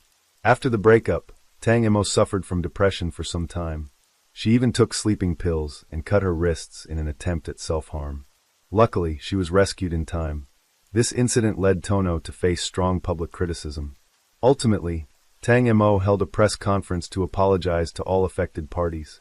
She said she had caused too much trouble for everyone and now just wanted to return to her normal life. During this time, Tang Mo's father was always by her side, continuously encouraging and motivating her to bravely overcome everything. It's clear the bond between father and daughter was very deep. Since entering the entertainment industry, Tang Mo had neglected her studies. But because her father always hoped his daughter would graduate from university, even though she was over 30, Tang Mo still spent her free time studying. In 2018, she graduated from Rangsit University, one of Thailand's top universities. By this time, Tang Mo's career was also starting to flourish. That year, she adopted a little girl, whose identity will be revealed later. In 2019, Tang Mo reached the peak of her acting career with her role as the aunt of the female lead in the popular drama, The Drifting Leaf. Although it was just a supporting role, Tang Mo vividly portrayed a jealous, sharp-tongued, and rude aunt. Because the character liked to scream whenever something displeased her, Tang Mo was also given the nickname, the Screaming Aunt. The drama revolved around the main character, Nira, a beautiful and talented transgender woman carrying a grudge due to familial rejection. After being helped by Chat, her mysterious uncle, Nira was determined to seek revenge on those who had wronged her. The controversial uncle-niece romance attracted a large audience across Southeast Asia, creating a Thai drama fever at the time. It was during this period that Tang Mo finally met the true man of her life. His name was Bird, not involved in the arts. Bird had known and secretly admired Tang Mo for over 10 years, but never dared to pursue her. Later, when Tang Mo ended her relationship with her ex-husband and fell into depression, Bird bravely confessed his feelings and gradually helped her escape the dark past. Sadly, this hard-earned path was too short-lived. In 2020, Tang Mo's father was diagnosed with cancer, and the COVID-19 pandemic further destabilized the income of independent artists like Tang Mo. To treat her father's illness, she had to borrow money from friends in the industry and from banks, amassing debts up to 10 million baht, equivalent to about 700 million VND today. But soon after, her father passed away. To pay off her debts, Tang Mo even went to the black market to sell her old things, which attracted the attention of many fans and reporters. With her outgoing, lively personality, Tang Mo freely allowed reporters to take photos and publish articles, which not only helped solve her financial issues but also attracted more customers. Up until the unfortunate incident, Tang Mo had managed to pay back 5 million baht. Tang Mo was also nicknamed the Nine-Lived Cat by her fans because she continuously fell into predicaments but quickly overcame them. Unfortunately, this cat had to give up its life before having the chance for a brighter future. On the evening of February 24, 2022, Tang Mo was invited by her manager Graddock for a boat trip on the Chao Phraya River. Besides Tang Mo and Graddock, there were Sand, a transgender woman, Por, a wealthy businessman and the boat owner, and two of Por's friends, Robert and Job. Robert was the owner of an advertising company, while Job owned a chain of hair salons. Notably, aside from her manager Graddock, this was the first time Tang Mo met the other four. Around 8:30 p.m., they boarded the yacht, quickly departing from Luan Woolley Pier. According to those on the boat, they first headed to a restaurant to have dinner. After eating, everyone returned to the boat to continue their outing, passing under the Rama VII's 9th and 7th foot bridges during their journey. At 10:40 p.m., as the boat was nearing the Rama 7 bridge, Tang Mo suddenly fell into the water. Strangely, after Tang Mo fell in, her manager did not immediately call the police. Instead, they contacted Ida Charity House, a well-known charity in Thailand that has its own rescue team. After receiving the information, Ida Charity House staff notified the police. But when the police and Ida's diving rescue team arrived at the scene, they faced a major obstacle. The investigation team confirmed the victim, who fell into the water, was actress Tang Mo. But by then, no one from the group that reported the incident was present at the Chao Phraya River. In other words, all those who were with Tang Mo that night had left. The police tried calling the person who reported the incident multiple times, but could not get an exact location of where Tang Mo had fallen into the water. This made finding Tang Mo akin to searching for a needle in a haystack. Meanwhile, the media swarmed to the Chao Phraya River like cats sniffing out a scent, eager for news. Some tabloids initially even joked that Tang Mo was the nine-lived cat, suggesting she would be fine this time too. Such remarks were like daggers piercing the hearts of Tang Mo's loved ones. The rescue team searched all night, but found no trace of Tang Mo, which meant her chances of survival were dwindling to zero. That night, Bird, Tang Mo's boyfriend, also came to join the rescue efforts. The next day, photos were captured of him on a boat on the Chao Phraya River, praying with a haggard look, tears streaming down his face. Tang Mo's brother, upon receiving the news, rushed to the scene to help. He thought he could quickly get to the scene and understand the situation from Tang Mo's friends from that night, but unexpectedly, all 5 companions had disappeared. On February 25th, Tang Mo's brother and mother tried to contact manager Graddock multiple times, but the phone was unreachable. After Tang Mo's father passed away, she had begun reconnecting with her mother, who shared many childhood memories Tang Mo had forgotten, making her realize for the first time how much her mother still loved her. On February 26th, the search still yielded no results. In desperation, Tang Mo's mother followed a friend's advice to perform a flower-scattering ritual by the riverbank. This was believed to be a ceremony to guide those lost back home. Coincidentally, at 1:15 p.m. that same day, Tang Mo was found near the pier where the flowers had been scattered earlier. By then, Tang Mo had become a cold corpse. Her mother fainted at the scene, and her boyfriend, Bird, collapsed over her body. As the case unfolded, people increasingly noticed many inconsistencies.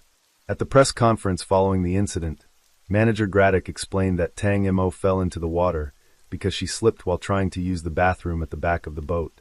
She said she was busy taking photos at the front of the boat, while others were either steering or sightseeing, with only Sand lying at the back, playing on her phone.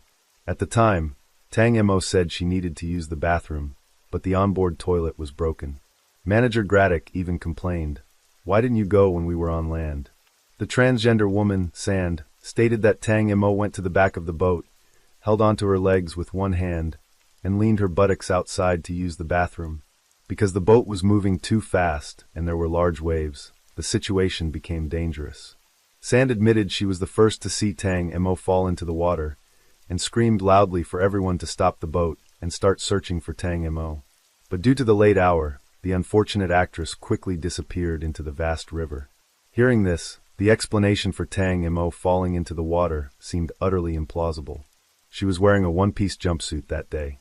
To use the bathroom, she would have had to undress from the top, essentially going nude. The peculiar thing was that Tang Mo barely knew anyone on the boat. How could an actress, who had been in the public eye for nearly 20 years, undress to use the bathroom in front of strangers? Later, the transgender woman, Sand, further described that Tang Mo used one hand to pull her clothes aside and the other to hold her leg to use the bathroom at the back of the boat. These explanations became more and more nonsensical. How could someone perform such difficult maneuvers on a boat moving at high speed? Right after the incident, none of the 5 people who were with Tang Mo provided their statements within the required time frame. When the police finally found and started to interrogate them, these individuals not only quickly hired well-known lawyers, but also gave contradictory accounts. Some claimed they didn't know where Tang Mo had fallen into the water, while others said they immediately called for help when Tang Mo had her accident. When asked why no one on the boat was wearing life jackets, manager Graddick responded that way the photos would look better. However, others claimed there were actually no life jackets on the boat. The transgender woman, Sand, later did a live stream on Instagram. Throughout the broadcast, she displayed an indifferent attitude, even laughing several times. It wasn't until staff beside her continuously signaled for her to stop that Sand finally restrained herself.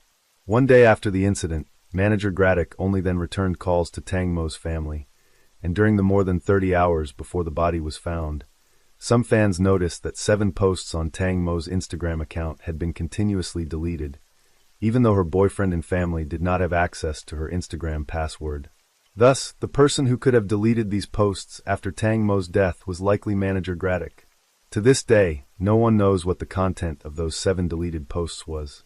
Graddick was not only Tang Mo's manager, but also her close friend for many years. As previously mentioned, Tang Mo had adopted a girl, and the biological mother of that girl was Graddick. Another noteworthy detail is that before her death, Tang Mo had taken out an insurance policy, with the beneficiary being her adopted daughter. Even the sunglasses Graddick wore at the press conference after the incident were the same ones she had on the day of the accident. Graddick's cold and indifferent attitude towards her best friend's passing caused a wave of outrage across the country.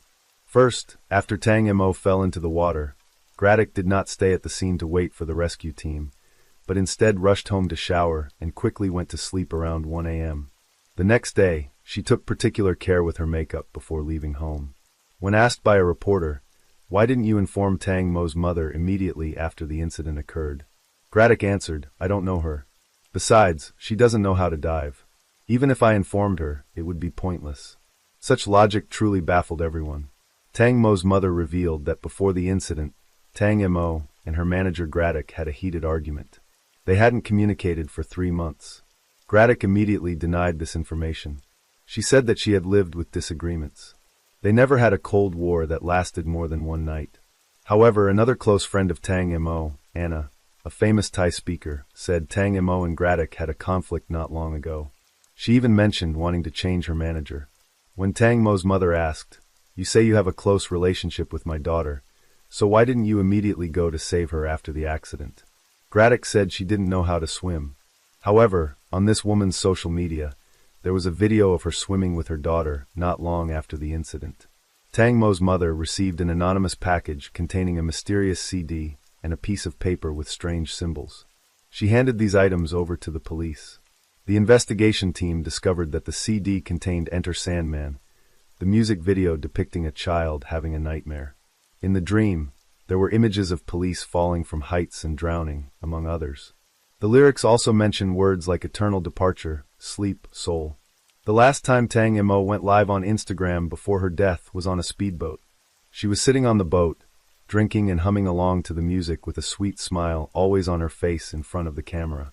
However, some fans noticed that when she turned her head to one side and brushed her hair, it seemed like she was giving an international distress signal by showing her palm outward, briefly stopping at the numbers 540. Some people turned down the background music and heard a man's voice speaking very rudely. "Quick, bring your friend here." Immediately, a woman's voice replied, "Tang Mo is very hard to convince." This detail led many netizens to suspect that Tang Mo encountered some unspoken rule on the boat that night.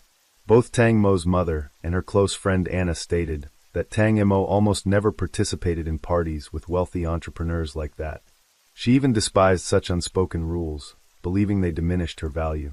Therefore, if Tang Mo was indeed involved in those rules, it must have been because she was entrapped. However, manager Graddick claimed that the night was just a simple gathering among friends. Both Graddick and the transgender woman Sand stated that Tang Mo fell into the water around 10:40 p.m. on the night of the incident. Graddick later provided the police with several photos taken that night. There was a photo of them together at 9:56 p.m. and 2 selfies of her around 10 p.m. If someone was observant, they would immediately notice the clue in those photos. The Rama 8 bridge in the background is usually turned off at 9 p.m. Surveillance footage from a restaurant facing the bridge also showed the lights going off at 9 p.m. It's possible that Graddick manipulated the timestamp on the photo. The built-in function in iPhone cameras makes this easy, but why would Graddick do this? Could it be that Tang Mo fell into the water earlier than 10:40 p.m.? And what were the people on the boat doing that they only called for help at 10:40 p.m.? Tang Mo's body was severely disfigured when it was recovered. Her eyes were bulging, one open and one tightly shut, with clear signs of strangulation on her neck. 3 autopsies were performed. The first results showed a large amount of water and mud in her trachea, lungs, and even in her stomach. Therefore, the police concluded that Tang Mo died from drowning. The forensic doctors discovered 11 injuries on the victim's body, mainly concentrated on the back of her thighs, left calf, and right knee. The largest injury was on the inner right thigh, 30 centimeters long and so deep that the bone was visible. The strangest thing was that Tang Mo's entire face had turned blue-black, while other parts of her body remained normal. Regarding the red mark on the neck, the police speculated it might have been caused by the necklace Tang Mo was wearing. But when her body was found, the necklace was in normal condition, showing no signs of being tightened. One of Tang Mo's hands was tightly clutching sand, yet no other person's DNA was found under her nails. What left everyone in awe was that the number of injuries on Tang Mo's body increased with each autopsy. The second autopsy revealed a total of 22 injuries on her body, doubling the count from the first examination. By the third autopsy, the number had risen to 26 injuries. Based on the working style of the Thai police, many netizens raised questions about these new injuries. Either the forensic doctors had been negligent and missed these injuries in the first examination, or these new injuries were during the autopsy process. The police believed that the deepest wound on Tang Mo's inner right thigh was caused by the boat's propeller after she fell into the water. However, strangely, the boat's propeller mysteriously disappeared after the incident. The investigation team had to dive for 3 days to find the missing propeller. The only thing was, the propeller looked quite new when it was recovered. Another notable detail is that on June 19th, Thai media released Tang Mo's blood test report, which revealed the presence of clonazepam. This information immediately stirred public opinion. Many might still be unfamiliar with clonazepam. It's a prescription drug used to treat epilepsy and anxiety, acting as a strong central nervous system depressant, causing extreme drowsiness in users. Some criminals have used clonazepam by slipping it into drinks for young women, waiting for them to lose consciousness before committing nefarious acts. Thus, this drug is also known by the nickname date rape drug. Tang Mo had been drinking that day, and the mixture of alcohol and clonazepam would make someone even sleepier. Coincidentally, after the incident, the boat owner underwent blood and urine tests, which also detected the presence of the banned substance alprazolam in his system. This drug causes users to become inexplicably excited with a clouded consciousness, erratic behavior, irritability, and aggression. It can even cause temporary memory loss. Poor explained that after Tang Mo fell into the water, he felt extremely confused and scared. So he took this drug to calm himself down. In this accident, it seems not only the 5 people on the boat had malicious intentions. Tang Mo's mother should have been the one demanding a thorough investigation. However, not long after, she publicly told reporters that she had forgiven Poor because he called her every day to apologize. He showed a very sincere attitude and promised to take care of her for life. Most importantly, this man agreed to pay 30 million baht, equivalent to over $870,000 in compensation. Tang Mo's mother repeatedly expressed that Por was a very courteous man. In summary, this action could be interpreted as the money has found its place. She calculated and set Tang Mo's annual film salary at 1 million baht. Thus, if she had lived another 30 years, her total earnings would exactly be 30 million. It's clear this transaction was not a loss at all. While her daughter's body was still warm, Tang Mo's mother was the first to declare that everything was over.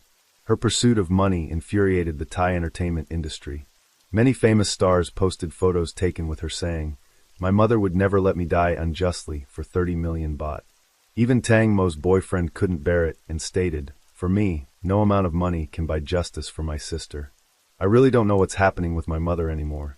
Despite numerous suspicions surrounding the case, on April 26th, Thai police hastily declared the case closed and released a 25-minute video concluding the investigation.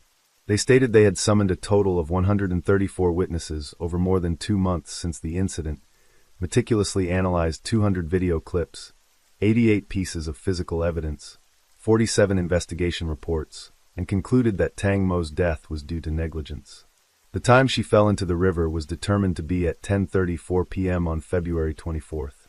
Not an accidental drowning nor murder, it was the mistakes of others on the boat that led to Tang Mo's tragic death. The police still couldn't verify whether she went to the bathroom, but there was much evidence indicating someone did go to the back of the boat, fell into the water, and disappeared. On the night of the incident, the wealthy businessman Por and Robert were steering the boat together. They didn't even have boating licenses, and the boat's documents had long expired. Additionally, everyone had been drinking, so the police concluded that Por and Robert's negligence in operating the boat caused Tang Mo to fall into the water. Eventually, all 6 suspects involved were charged. You might wonder why there were only 5 people on the boat besides Tang Mo, yet 6 were charged. That's because the 6th person was an advisor named M. After the accident, all 5 remaining individuals, fearing responsibility, sought advice from M. M taught them how to fabricate and give false statements. This is why the testimonies from those on the boat were inconsistent during interrogation. Manager Graddick, the transgender woman Sand, and the hairdresser Job were accused of aiding and evading prosecution, concealing the truth and providing false statements. The wealthy businessman Por and the advertising company owner Robert were charged with operating a vehicle without proper documentation, using an expired vessel, and negligence causing death. The advisor M was charged with aiding and evading prosecution, concealing the truth, and inciting defendants to provide false statements to criminal investigation agencies, etc. Although all 6 were charged, compared to murder, these accusations were relatively light. They were all quickly released on bail. The most infuriating was when the transgender woman Sand posted a photo with manager Graddick on her social media on the day the police announced the case's conclusion, with the caption, "No matter what the public says, the truth will protect us." Some netizens commented that while the law might be unjust, their karma would catch up with them sooner or later. But the story doesn't end here. After Tang Mo's death, the last post on her Facebook page was on February 24th, but more than 3 months after the incident, at 1 p.m. on May 21st. Her account suddenly updated with a new post in the first person saying, "I was hurt by a friend I always loved and trusted." The image showed a woman waving at the front of the boat. It was clearly the outfit manager Graddick wore on the night of the incident. But this picture had never been posted before. A few hours later, at 5 p.m., another group photo was added with a note. "I am still waiting for the 5 people to tell the truth. Otherwise, I will reveal everything that happened on the boat to everyone. Don't think that deleting data from your phone means it can't be recovered." A few hours after that, Tang Mo's Facebook page updated with an 18-second video. In the video, manager Graddick was wearing high heels, holding on to 2 men beside her to board the boat. The caption read, "How could I go to the bathroom at the back of the boat? Even if the boat is docked, it's still pushed by wind and waves. She had to hold on to the arms of those 2 men to get on the boat. Even if I can't speak, don't falsely accuse me like that, dear friend." In the comments section, Tang Mo's account posted another image of a woman with her mouth open, catching falling pills. Some people immediately associated this with her being drugged by someone else. Just as everyone was still reeling from the shock, Tang Mo's Facebook account was quickly locked and deleted. The last post before the account was locked was, "I am Tang Mo, don't forget me." I will make the truth come to light. I don't need anything else. Thank you for all the love you've given me." Afterward, an account named Happy Melon Official appeared on Facebook. Tang Mo's pet account on IG also posted, calling for everyone to follow Happy Melon Official, promising to reveal all the truth there. Immediately after, the Happy Melon Official account began posting previously unreleased photos of Tang Mo. The strangest thing was a photo of the back of the boat with the following note: "The last photo on my phone was taken at 8 p.m. So who took the photo of you at 10:13 p.m., dear friend? Who is behind all these posts on the account? Was there any supernatural phenomenon at play?" Tang Mo's mother, brother, friends, and boyfriend all denied it was them. A few days later, Gratek agreed to an interview on this topic with reporters. Unexpectedly, during the interview, Gratek suddenly received a video call from Tang Mo's Line account when she was still alive. Gratek immediately accepted the call. Everyone thought they were about to see the real face of the anonymous person behind it, but instead, the other party played a sensitive video that Tang Mo had recorded while alive. This caused panic among the witnesses. Afterward, they decided to handle the interview and not make the video public. The social media account controlled by the anonymous person began to lose control like a wild horse.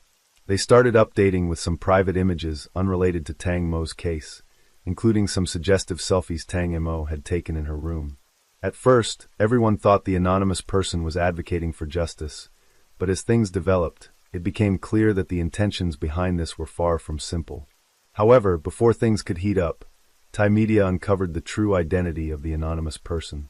His name was Bang Jack, an American of Pakistani descent who grew up in Thailand. He had been trusted by Tang Mo's mother to manage her daughter's social media account. Before this, Tang Mo's mother had agreed to accept 30 million baht in compensation from Paul, but couldn't forget her daughter's death, so she executed this plan. In other words, from the beginning, this woman had lied to journalists. Tang Mo's mother had known Bang for several years. This man told her he could recover deleted data from Tang Mo's phone, so she entrusted him with the phone. When asked why he called Manager Gratek and played Tang Mo's sensitive video, this man explained that he only wanted to warn Gratek to quickly reveal the truth. He claimed he didn't know Gratek was being interviewed by the media at that time. Additionally, Bang revealed that the sensitive video was recorded at 9:30 p.m. on the night of the incident when Tang Mo was forced to film in a hotel. The phone still held much evidence showing Tang Mo was continually threatened. Although Bang's revelations were shocking, many expressed skepticism towards this man due to his criminal history of money laundering and fraud in Thailand, after which he fled to the U.S.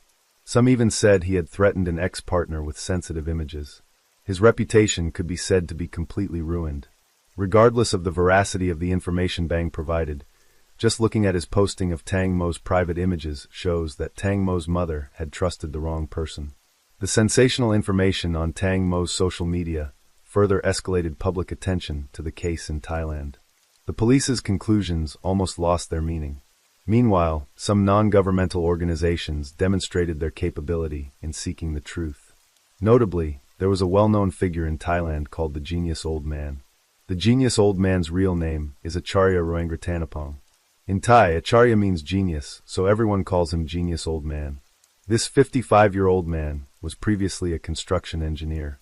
In 2008, after completing a project, not only did the contractor fail to pay him, but he was also falsely accused of illegal trespass. Initially, the case leaned in Acharya's favor, but refusing to bribe the police made the lawsuit more difficult. Although a lawyer later helped him win the case and have the charges withdrawn, the police still hadn't removed his name from the criminal database. Because he was still in the criminal records, Acharya faced many difficulties both in his work and personal life. By 2010, he led his wife and children to the Royal Thai Police headquarters to protest. The incident quickly gained public attention, and the police had to face significant public pressure.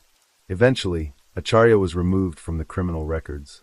This unforgettable experience made the Genius Old Man realize how insignificant ordinary citizens were against the backdrop of an unjust judicial system and the power of wealthy tycoons. The Thai police showed no interest in the fate of the impoverished. In the station, officers would only serve tea, water, and coffee to the rich, while for the less fortunate, all they received was indifference and the cold sound of banging desks, sometimes even being handcuffed and detained. From this point, the Genius Old Man began to educate himself in legal matters, gathered like-minded individuals, and established a club to help victims fighting for those who couldn't resolve their injustices on their own. Due to the similarities in this case, they decided to investigate Thangmo's case. Right before the police announced the case closure, on April 20th, the genius old man held his first press conference. At the meeting, he presented the findings of his team after more than 2 months of investigation. Thangmo was brutally murdered. During the investigation, he consulted numerous legal experts, medical professionals, and forensic pathologists, all of whom stated that the over 30 centimeters wound on Thangmo's inner thigh could not have been caused by a propeller cut. It looked more like it was inflicted by some kind of weapon, like a knife, for example. The genius old man also pointed out that during the investigation, Thai police were involved in corruption and collusion. Initially, when the police searched the boat for 3 days, they found nothing. But on March 1st, they suddenly found 3 hairs at the back of the boat. Strangely, all 3 hairs belonged to Thangmo. On that day, all 6 individuals had been on the boat for a long time, yet there were no traces of the other 5. Did they glue their hair to their heads with superglue? What the genius old man meant was that someone within the police station had helped destroy evidence and create false leads. On April 21st, the old man, along with his team, went to the Thai National Anti-Corruption Commission to submit the evidence they had collected, accusing an officer from the Nonthaburi police station of abusing his position to interfere in the case. This led to much skepticism and controversy regarding the police's final report announced on April 26th. On May 9th, the genius old man held his second press conference, where he released a video that he claimed had leaked from the police. The video allegedly showed someone using the propeller to inflict deep cuts on Thangmo's body. The content is too gruesome to show here. The genius old man suspected that either the police or a forensic doctor had been bribed. They deliberately used the propeller on Thangmo's body to create evidence that matched the suspect's statements. This would also explain why, with each autopsy, the number of injuries on the victim's body increased. Regarding the 30 centimeters wound on Thangmo's thigh, both the police and those on the boat claimed that when Thangmo fell, she was sucked towards the bottom of the boat and hit the propeller. However, on April 28th, forensic expert Dr. Pontip analyzed in an interview that scientifically, if someone fell into the water from the back of a moving boat, they would likely be pushed away rather than pulled in. Another doctor, Dr. Tavachai, suggested that the murder weapon could have been a folding knife, specifically a K2 model on the boat.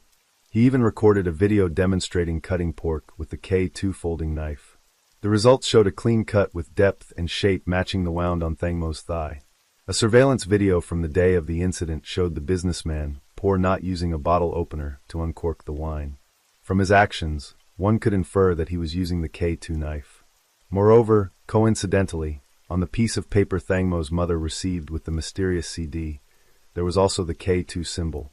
Before this, the police had contacted Dr. Tavachai, hoping he would testify that the wound on Thangmo's thigh was caused by a propeller. However, the doctor refused, saying, "I can't lie with a straight face like that." We mentioned earlier that on the day the police closed the case file, they broadcasted a 25-minute investigation video. In this video, they compared the wound of a foreign man whose leg was cut by a boat propeller with Thangmo's wound. The police stated that the shapes of the wounds were similar. However, in reality, the man's injury was accidentally caused during a party, not by a propeller, as was previously reported by the British newspaper The Sun. Faced with this tangled evidence, the Thai police could no longer sit idly. They gave the excuse that they couldn't find the K2 folding knife on the boat. This explanation made Thai netizens laugh out loud. Would any criminal be foolish enough to leave the murder weapon at the scene for the police to find? Or in other words, does not finding the murder weapon at the scene mean there was no murder? On May 24th, Thangmo's body was cremated, and a funeral was held. As for the genius old man, initially, since he was not a family member or an authorized representative, he couldn't directly provide the evidence he had collected to the court. But later, Thangmo's mother invited him and his team to act as third-party lawyers to help her with the case. However, according to the latest information, the genius old man and Thangmo's mother had a disagreement because she wanted to prosecute the individuals on the boat for involuntary manslaughter under Section 290 of the Thai Criminal Code and demand 100 million baht in compensation. However, the genius old man insisted on filing under Section 289 for intentional murder. Prosecution under Section 290 would result in a sentence from 3 to 20 years, while under Section 289, the maximum penalty could be the death sentence. Thangmo's mother stated that she didn't want to make a big deal out of it, so a moderate punishment was enough. However, the genius old man had previously assured her that he held crucial evidence and was certain to win the case. But to keep the information from leaking, he couldn't disclose it to her at that time. On June 14th, the genius old man decided to file a lawsuit for intentional murder. Just a few hours later, the court accepted the case file. As you know, the court does not easily accept murder cases without sufficient reason. Their acceptance means that the information and evidence in the genius old man's possession have a certain level of logic and credibility. Also, on that day, Thangmo's mother went to court and withdrew her authorization for the genius old man to act as her lawyer. In other words, this man was no longer representing Thangmo's case. A few days later, there were reports that Thangmo's mother planned to withdraw the charges filed by the genius old man. Seeing this, he said, from the beginning, she always wanted to find more substantial evidence rather than clarify her daughter's case. She has been secretly communicating with the businessmen Poor and Robert, even considering adopting Poor as her son. A series of strange actions by Thangmo's mother made people question whether she was really Thangmo's biological mother. Now we'll reveal a rather interesting rumor that suggests Thangmo's biological mother might be someone else. Thai media discovered that Thangmo's real mother, Pyrat, died over 10 years ago in a traffic accident. Before her death, she kept calling out her daughter's name, saying she wanted to see her one last time. Later, a journalist found Parrot's sister, who firmly stated that Thangmo was her niece. She said that her sister and Thangmo's father were each other's first love, but couldn't be together. Due to strong opposition from Thangmo's father's family, however, they had a daughter, Thangmo. This aunt even presented a photo of another daughter of her sister for comparison with Thangmo's photos, showing clear similarities. However, according to the latest news we've received, the speculation about the real and fake mother was just a misunderstanding. The reason for the confusion was because Parrot's daughter shared the same name and birth date as Thangmo. In other words, Thangmo's actress mother was still the one willing to accept compensation from the wealthy businessmen. This bloodthirsty mother no longer wanted to pursue the truth behind her daughter's death. Towards the end of May, a video was circulated on TikTok, believed to be Thangmo's last cry for help before she died. The person who recorded it said that night he saw the reflection of lights from the boat on the Seoul. He coincidentally recorded this video. Upon reviewing it, he was startled to realize it might be the boat Thangmo was on the night of the incident. He quickly posted the video to his personal TikTok account. Some netizens noticed a woman's voice shouting loudly, "Save me, don't do this." When zooming in on the video, one could faintly see the silhouettes of two men at the front of the boat and a few others seated in the middle. However, due to the video's low resolution, the Thai police could not consider it as related evidence. In an interview before his death, Thangmo's father shared, "At the time of deciding on the divorce, I gave up everything to gain custody of my daughter. Both of us then lived in a tiny apartment. Being a single father wasn't as great as I imagined." Upon divorce, Thangmo's father left all the house, car, and money to his ex-wife. For a long time, father and daughter had to struggle to make ends meet, constantly moving from one dilapidated apartment to another. Thangmo's father not only worked outside, but also managed to cook and care for his young daughter at home. Despite the hardships, when asked if he would change his decision if he could turn back time, Thangmo's father quickly answered no without hesitation because his daughter was everything to him. When she was small, every time her father went out to work, Thangmo would cry loudly. But once he explained that he was going to earn money for rent and to support the family, she seemed to understand immediately. However, years later, Thangmo's father learned from neighbors that there were mornings when he left for work. Little Thangmo would cry and chase after him to the end of the alley. Despite the difficult times they shared, Thangmo and her father always felt happy. As he once said, "Thangmo is my whole world." That's why even his social media account name was Superdad. The only consolation now is that the two of them have reunited in heaven. The story of Thangmo is not just a tragedy filled with pain, but also brings many valuable lessons. First, it reminds us of the importance of truth and justice, encouraging each person to be patient and determined in fighting for what is right. The story also highlights the value of family love, evidenced by the affection and sacrifice of Thangmo's father. At the same time, it calls for everyone to uphold honesty and ethics as exemplified by Dr. Tavachai's refusal to testify falsely. Through the trials and losses, we learn that patience and hope are indispensable for overcoming dark times.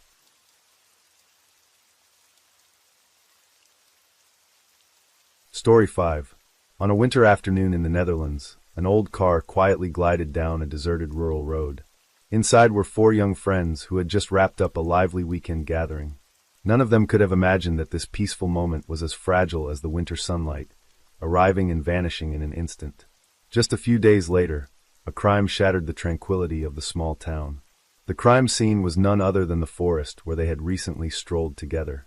All 4 friends were promptly listed as suspects by the police. The case was like a massive stone thrown into a still lake, sending ripples crashing outward, ultimately becoming one of the most captivating cases in Dutch legal history. Were these 4 truly involved in the crime? Back at the crime scene, the police investigation was still underway.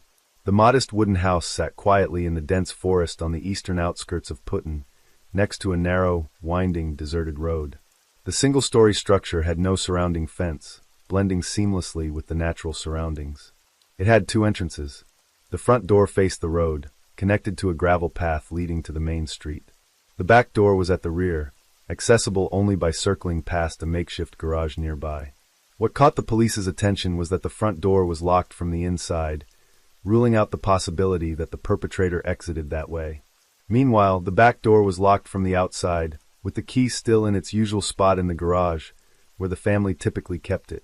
Based on initial observations, the police theorized that after committing the crime, the perpetrator left through the back door, locked it from the outside, and returned the key to its place in the garage. This sequence of actions seemed peculiar at first, but suggested a significant possibility. The perpetrator might have known Crystal or her grandmother, perhaps even being familiar with their routines. Of course, another theory was considered. The killer could have stalked Crystal beforehand, followed her to the house, observed her using the garage key to enter through the back door, and after the murder, deliberately returned the key to its spot, to mislead investigators into thinking the culprit was an acquaintance. At the time of the crime, DNA analysis was beginning to be used in criminal investigations in the Netherlands. However, as the technology was still in its early stages, the country had not yet established a comprehensive DNA database. In an effort to uncover more clues, the police expanded their search of the house. During this process, they found a baby tooth, later identified as belonging to B.S. Ambrosius, Crystal's older brother. Even more shocking, forensic experts discovered skin cells on the jeans Crystal wore that day, which belonged to B.A.S. Suddenly, her brother, already reeling from the loss of his sister, became a suspect, facing immense emotional pressure. Fortunately, after thorough verification, the police cleared B.A.S. of suspicion. The baby tooth turned out to be one he'd lost as a child, which had fallen into a crevice in the house years ago and gone unnoticed. The DNA on Crystal's jeans was likely from everyday interactions. Perhaps B.A.S. had sat on the sofa, leaving skin cells behind, and Crystal later sat in the same spot, transferring the cells onto her clothing. With B.A.S. no longer a suspect, the police began a broader investigation into residents living in the area. A witness reported seeing Crystal riding her bike alone near the wooden house on the eastern outskirts around 4 p.m. on the day of the murder, the last time she was seen alive. Since the crime scene was in a remote suburban area with little foot traffic, no one saw Crystal with anyone else at the time. Just as the investigation hit a dead end, a group of hikers proactively contacted the police, providing a crucial lead. They recounted that in recent weekends, they had frequently noticed a group of 4 men driving an old Mercedes-Benz through the forest on the eastern side of town. The men were often laughing and chatting loudly, standing out against the serene backdrop. Through verification, the police identified the 4 men as local Putten residents, Wilco Wyats, Herman Dubois, Willem Beddink, and Gerrit Schuhart. They were longtime friends with shared interests, often gathering for fun. Among them, Herman was Wilco's brother-in-law, their bond as close as family. The hiker's account was quickly corroborated by other witnesses. Notably, some even reported seeing the 4 suspicious men near the crime scene around the time Crystal was killed, making them prime suspects in the eyes of the police. However, when summoned for questioning, all 4 vehemently denied any involvement, insisting on their innocence. The police collected their DNA samples to compare with those found at the scene, but the results were disappointing. None matched. Despite the DNA mismatch, investigators proposed a controversial theory. Crystal might have been intimate with someone else before her death, while the actual killer left no biological traces during the murder. Though it sounded far-fetched and lacked solid evidence, this theory gained traction at the time due to the absence of more concrete leads. Convinced the four men were directly involved, the police employed intense, relentless interrogation tactics, hoping to find cracks in their statements. Under prolonged pressure, two of the group, Willem and Garrett, finally gave in and confessed. They claimed they didn't participate in the murder, but pointed the finger at the other two, Wilco and Herman, as the true culprits. Back at the crime scene, the police investigation was still underway. The modest wooden house sat quietly in the dense forest on the eastern outskirts of Putin, next to a narrow, winding, deserted road. The single-story structure had no surrounding fence, blending seamlessly with the natural surroundings. It had two entrances. The front door faced the road, connected to a gravel path leading to the main street. The back door was at the rear, accessible only by circling past a makeshift garage nearby. What caught the police's attention was that the front door was locked from the inside, ruling out the possibility that the perpetrator exited that way. Meanwhile, the back door was locked from the outside, with the key still in its usual spot in the garage, where the family typically kept it. Based on initial observations, the police theorized that after committing the crime, the perpetrator left through the back door, locked it from the outside, and returned the key to its place in the garage. This sequence of actions seemed peculiar at first, but suggested a significant possibility. The perpetrator might have known Crystal or her grandmother, perhaps even being familiar with their routines. Of course, another theory was considered. The killer could have stalked Crystal beforehand, followed her to the house, observed her using the garage key to enter through the back door, and after the murder, deliberately returned the key to its spot, to mislead investigators into thinking the culprit was an acquaintance. At the time of the crime, DNA analysis was beginning to be used in criminal investigations in the Netherlands. However, as the technology was still in its early stages, the country had not yet established a comprehensive DNA database. In an effort to uncover more clues, the police expanded their search of the house.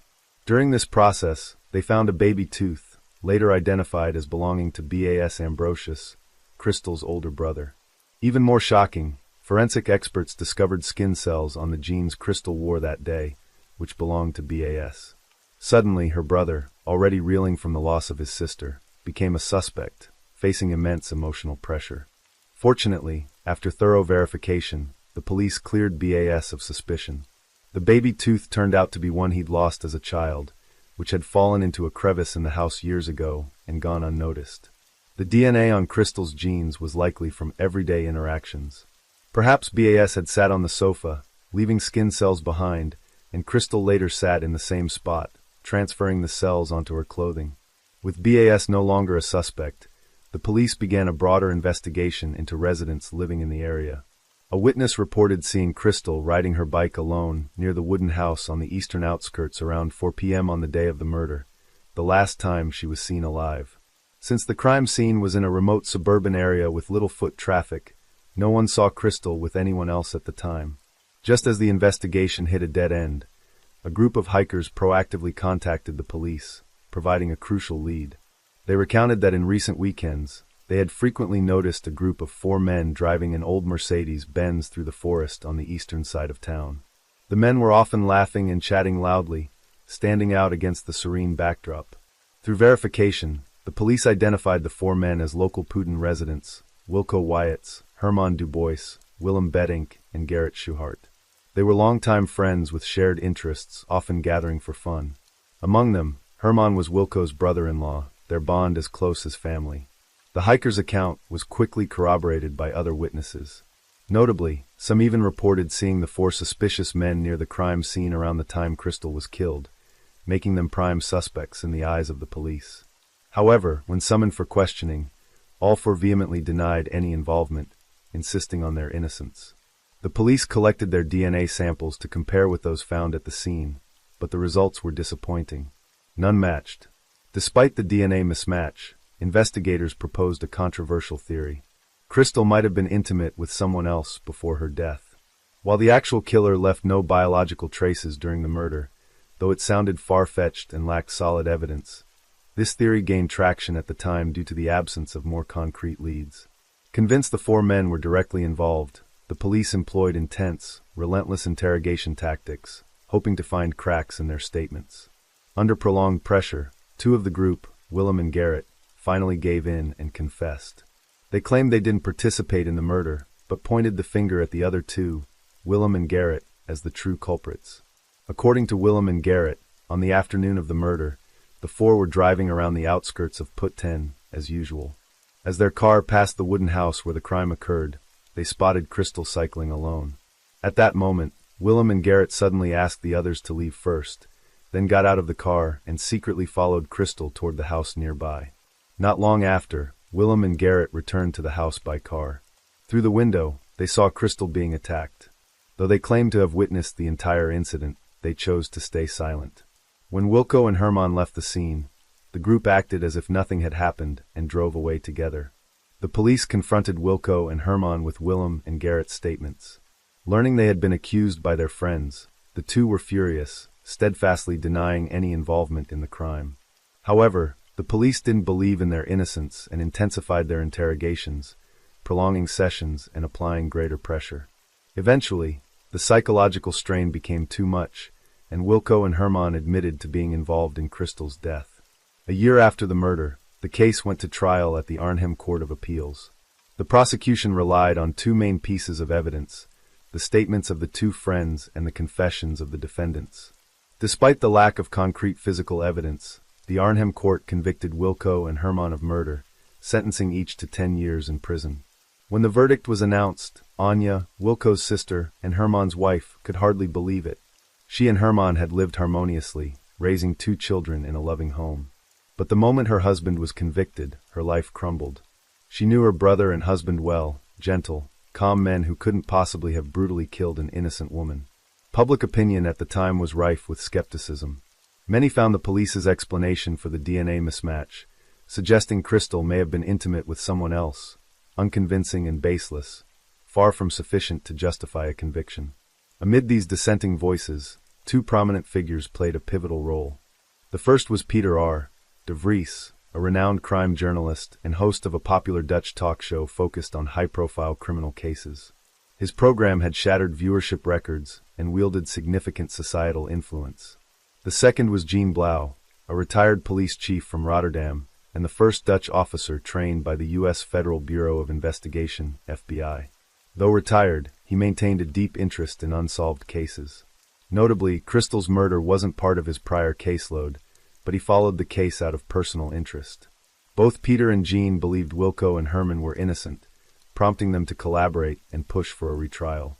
Peter produced several special episodes of his show, working with legal experts and inviting Jean as a guest to analyze the case from a professional perspective, highlighting its inconsistencies. Leveraging the show's influence, they successfully reignited public interest, sparking a new wave of societal debate. Jean even wrote to the Ministry of Justice, criticizing the police investigation, and published an in-depth book on the case. In his book, Jean argued that the police had fallen into tunnel vision, a state where investigators focus only on evidence fitting their initial hypothesis, dismissing or downplaying other possibilities.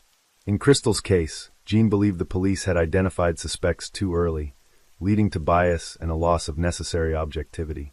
Through their relentless efforts, the case's discrepancies gained widespread public attention and discussion. Increasingly, people believed Wilco and Herman were victims of a serious miscarriage of justice. In 2001, 7 years after the murder, the defense team filed a petition with the Supreme Court for a retrial.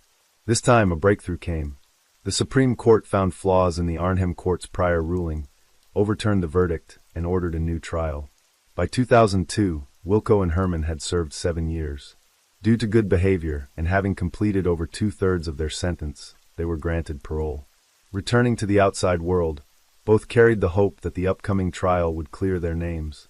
In April 2002, the case was retried at the Arnhem Court of Appeals.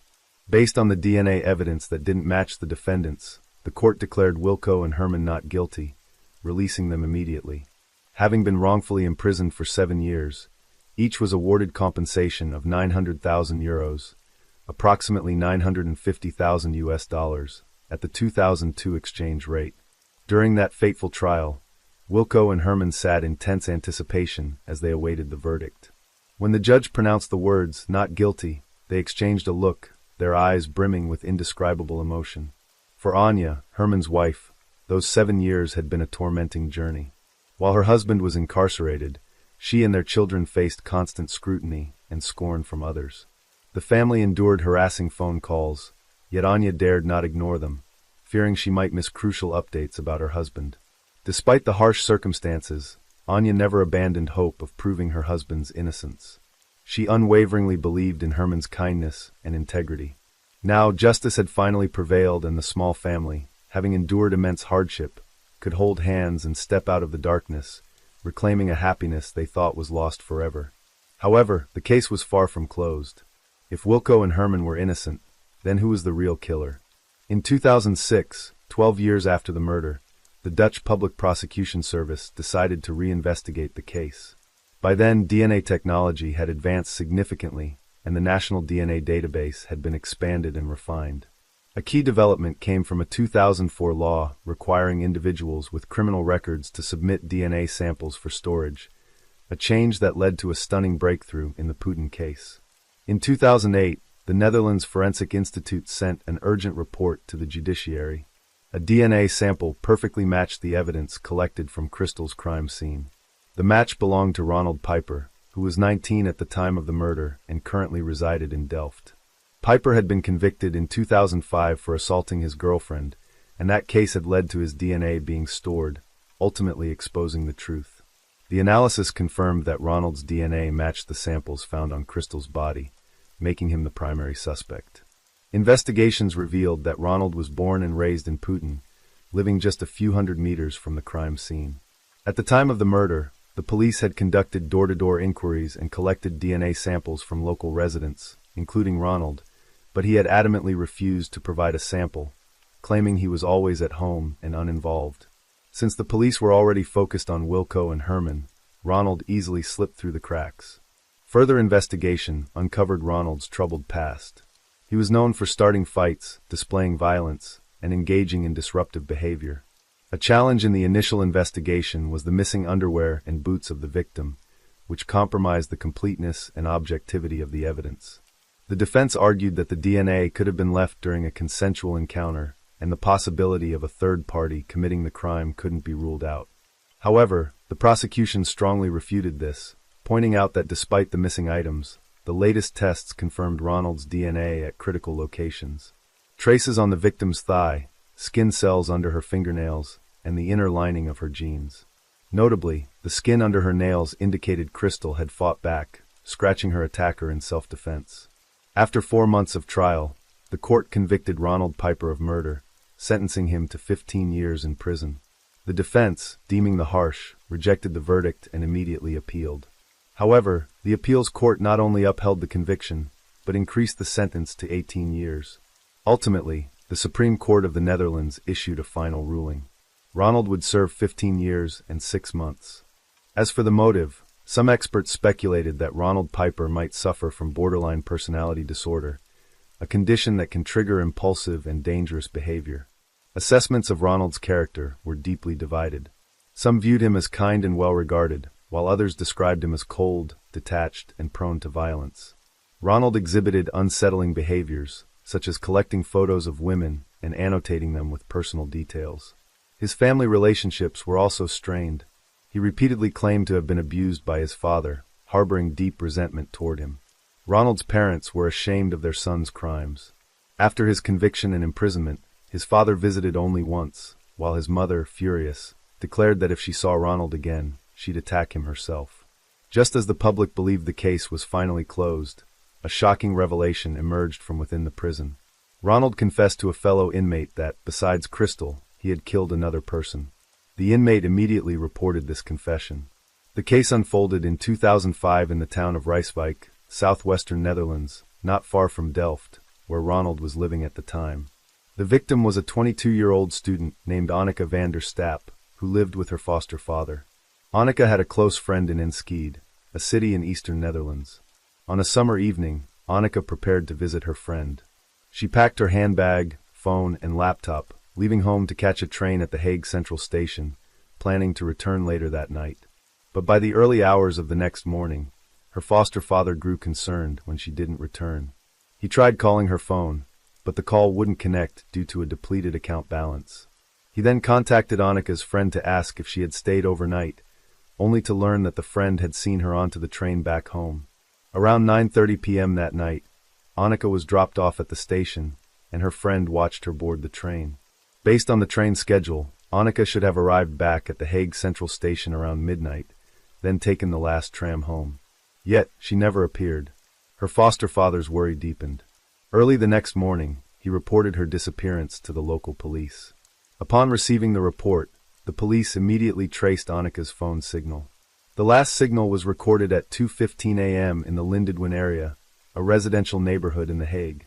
That night, Annika's phone had twice dialed an unknown number, but both calls failed to connect. From these clues, the police suspected the young woman may have met with foul play. Annika's body was later found in a forest in Elsenburg within Rijswijk. It was concealed by dense shrubbery near an overpass, over 5 meters from the nearest footpath, a spot nearly impossible to spot from outside.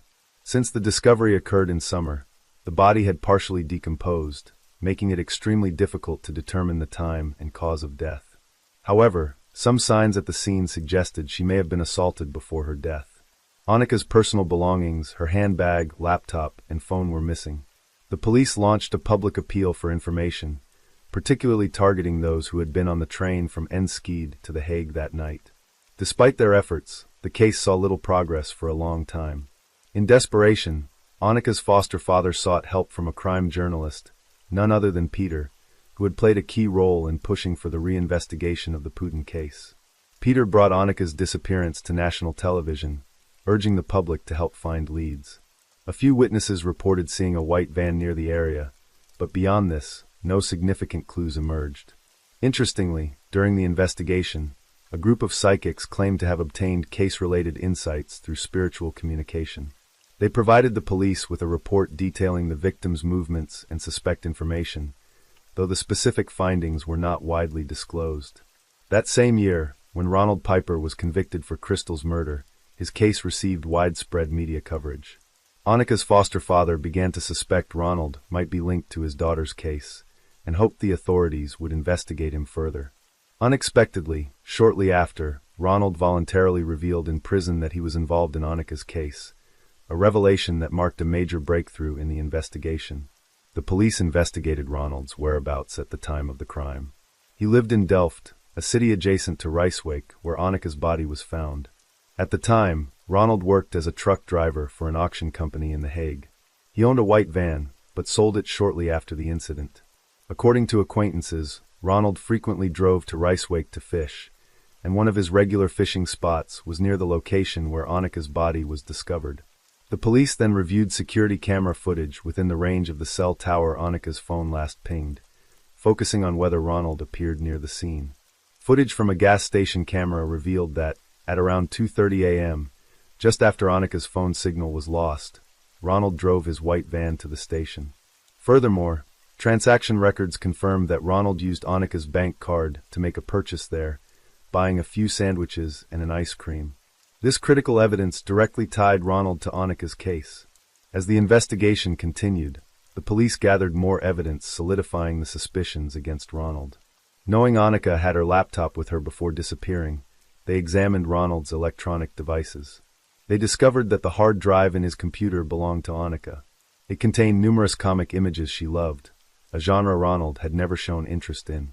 Additionally, Ronald's ex-girlfriend turned over a USB drive she found in his kitchen drawer. Forensic analysis revealed the USB contained Annika's photos and academic documents. In 2012, the case went to trial at the Hague District Court. Ronald was charged with murder. However, in a surprising turn, he denied all involvement in Annika's case.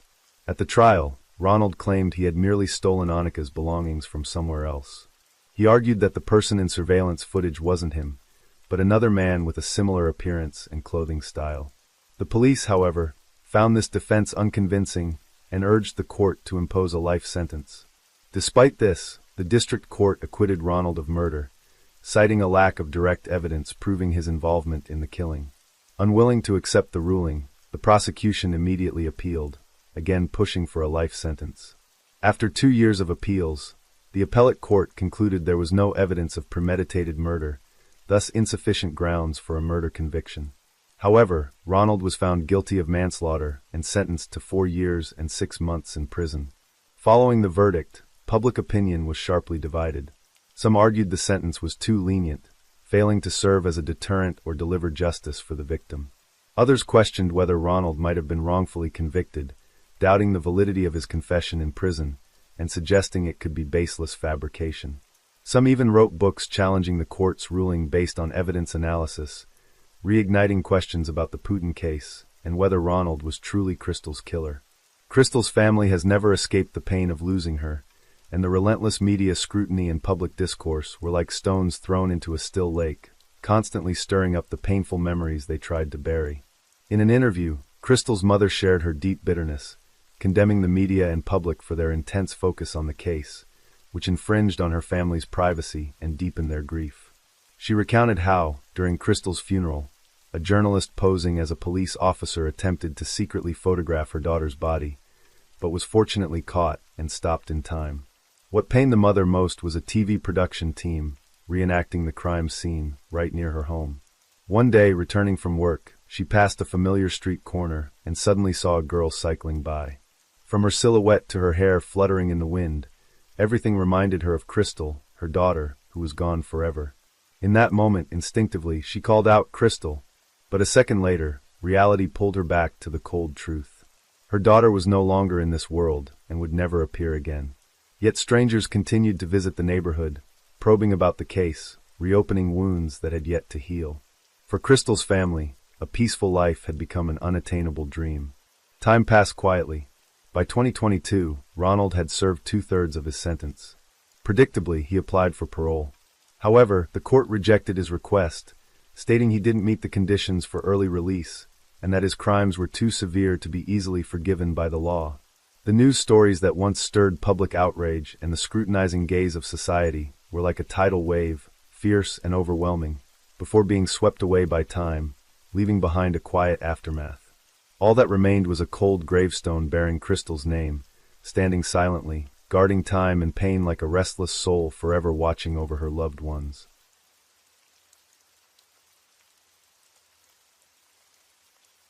As the rain falls and the night deepens, thank you for being here with me at Radio Night Crime. True crime stories remind us of life's mysteries and the need to stay aware, even in the stillness of the night. If you enjoyed tonight's story, don't forget to like, share, and subscribe.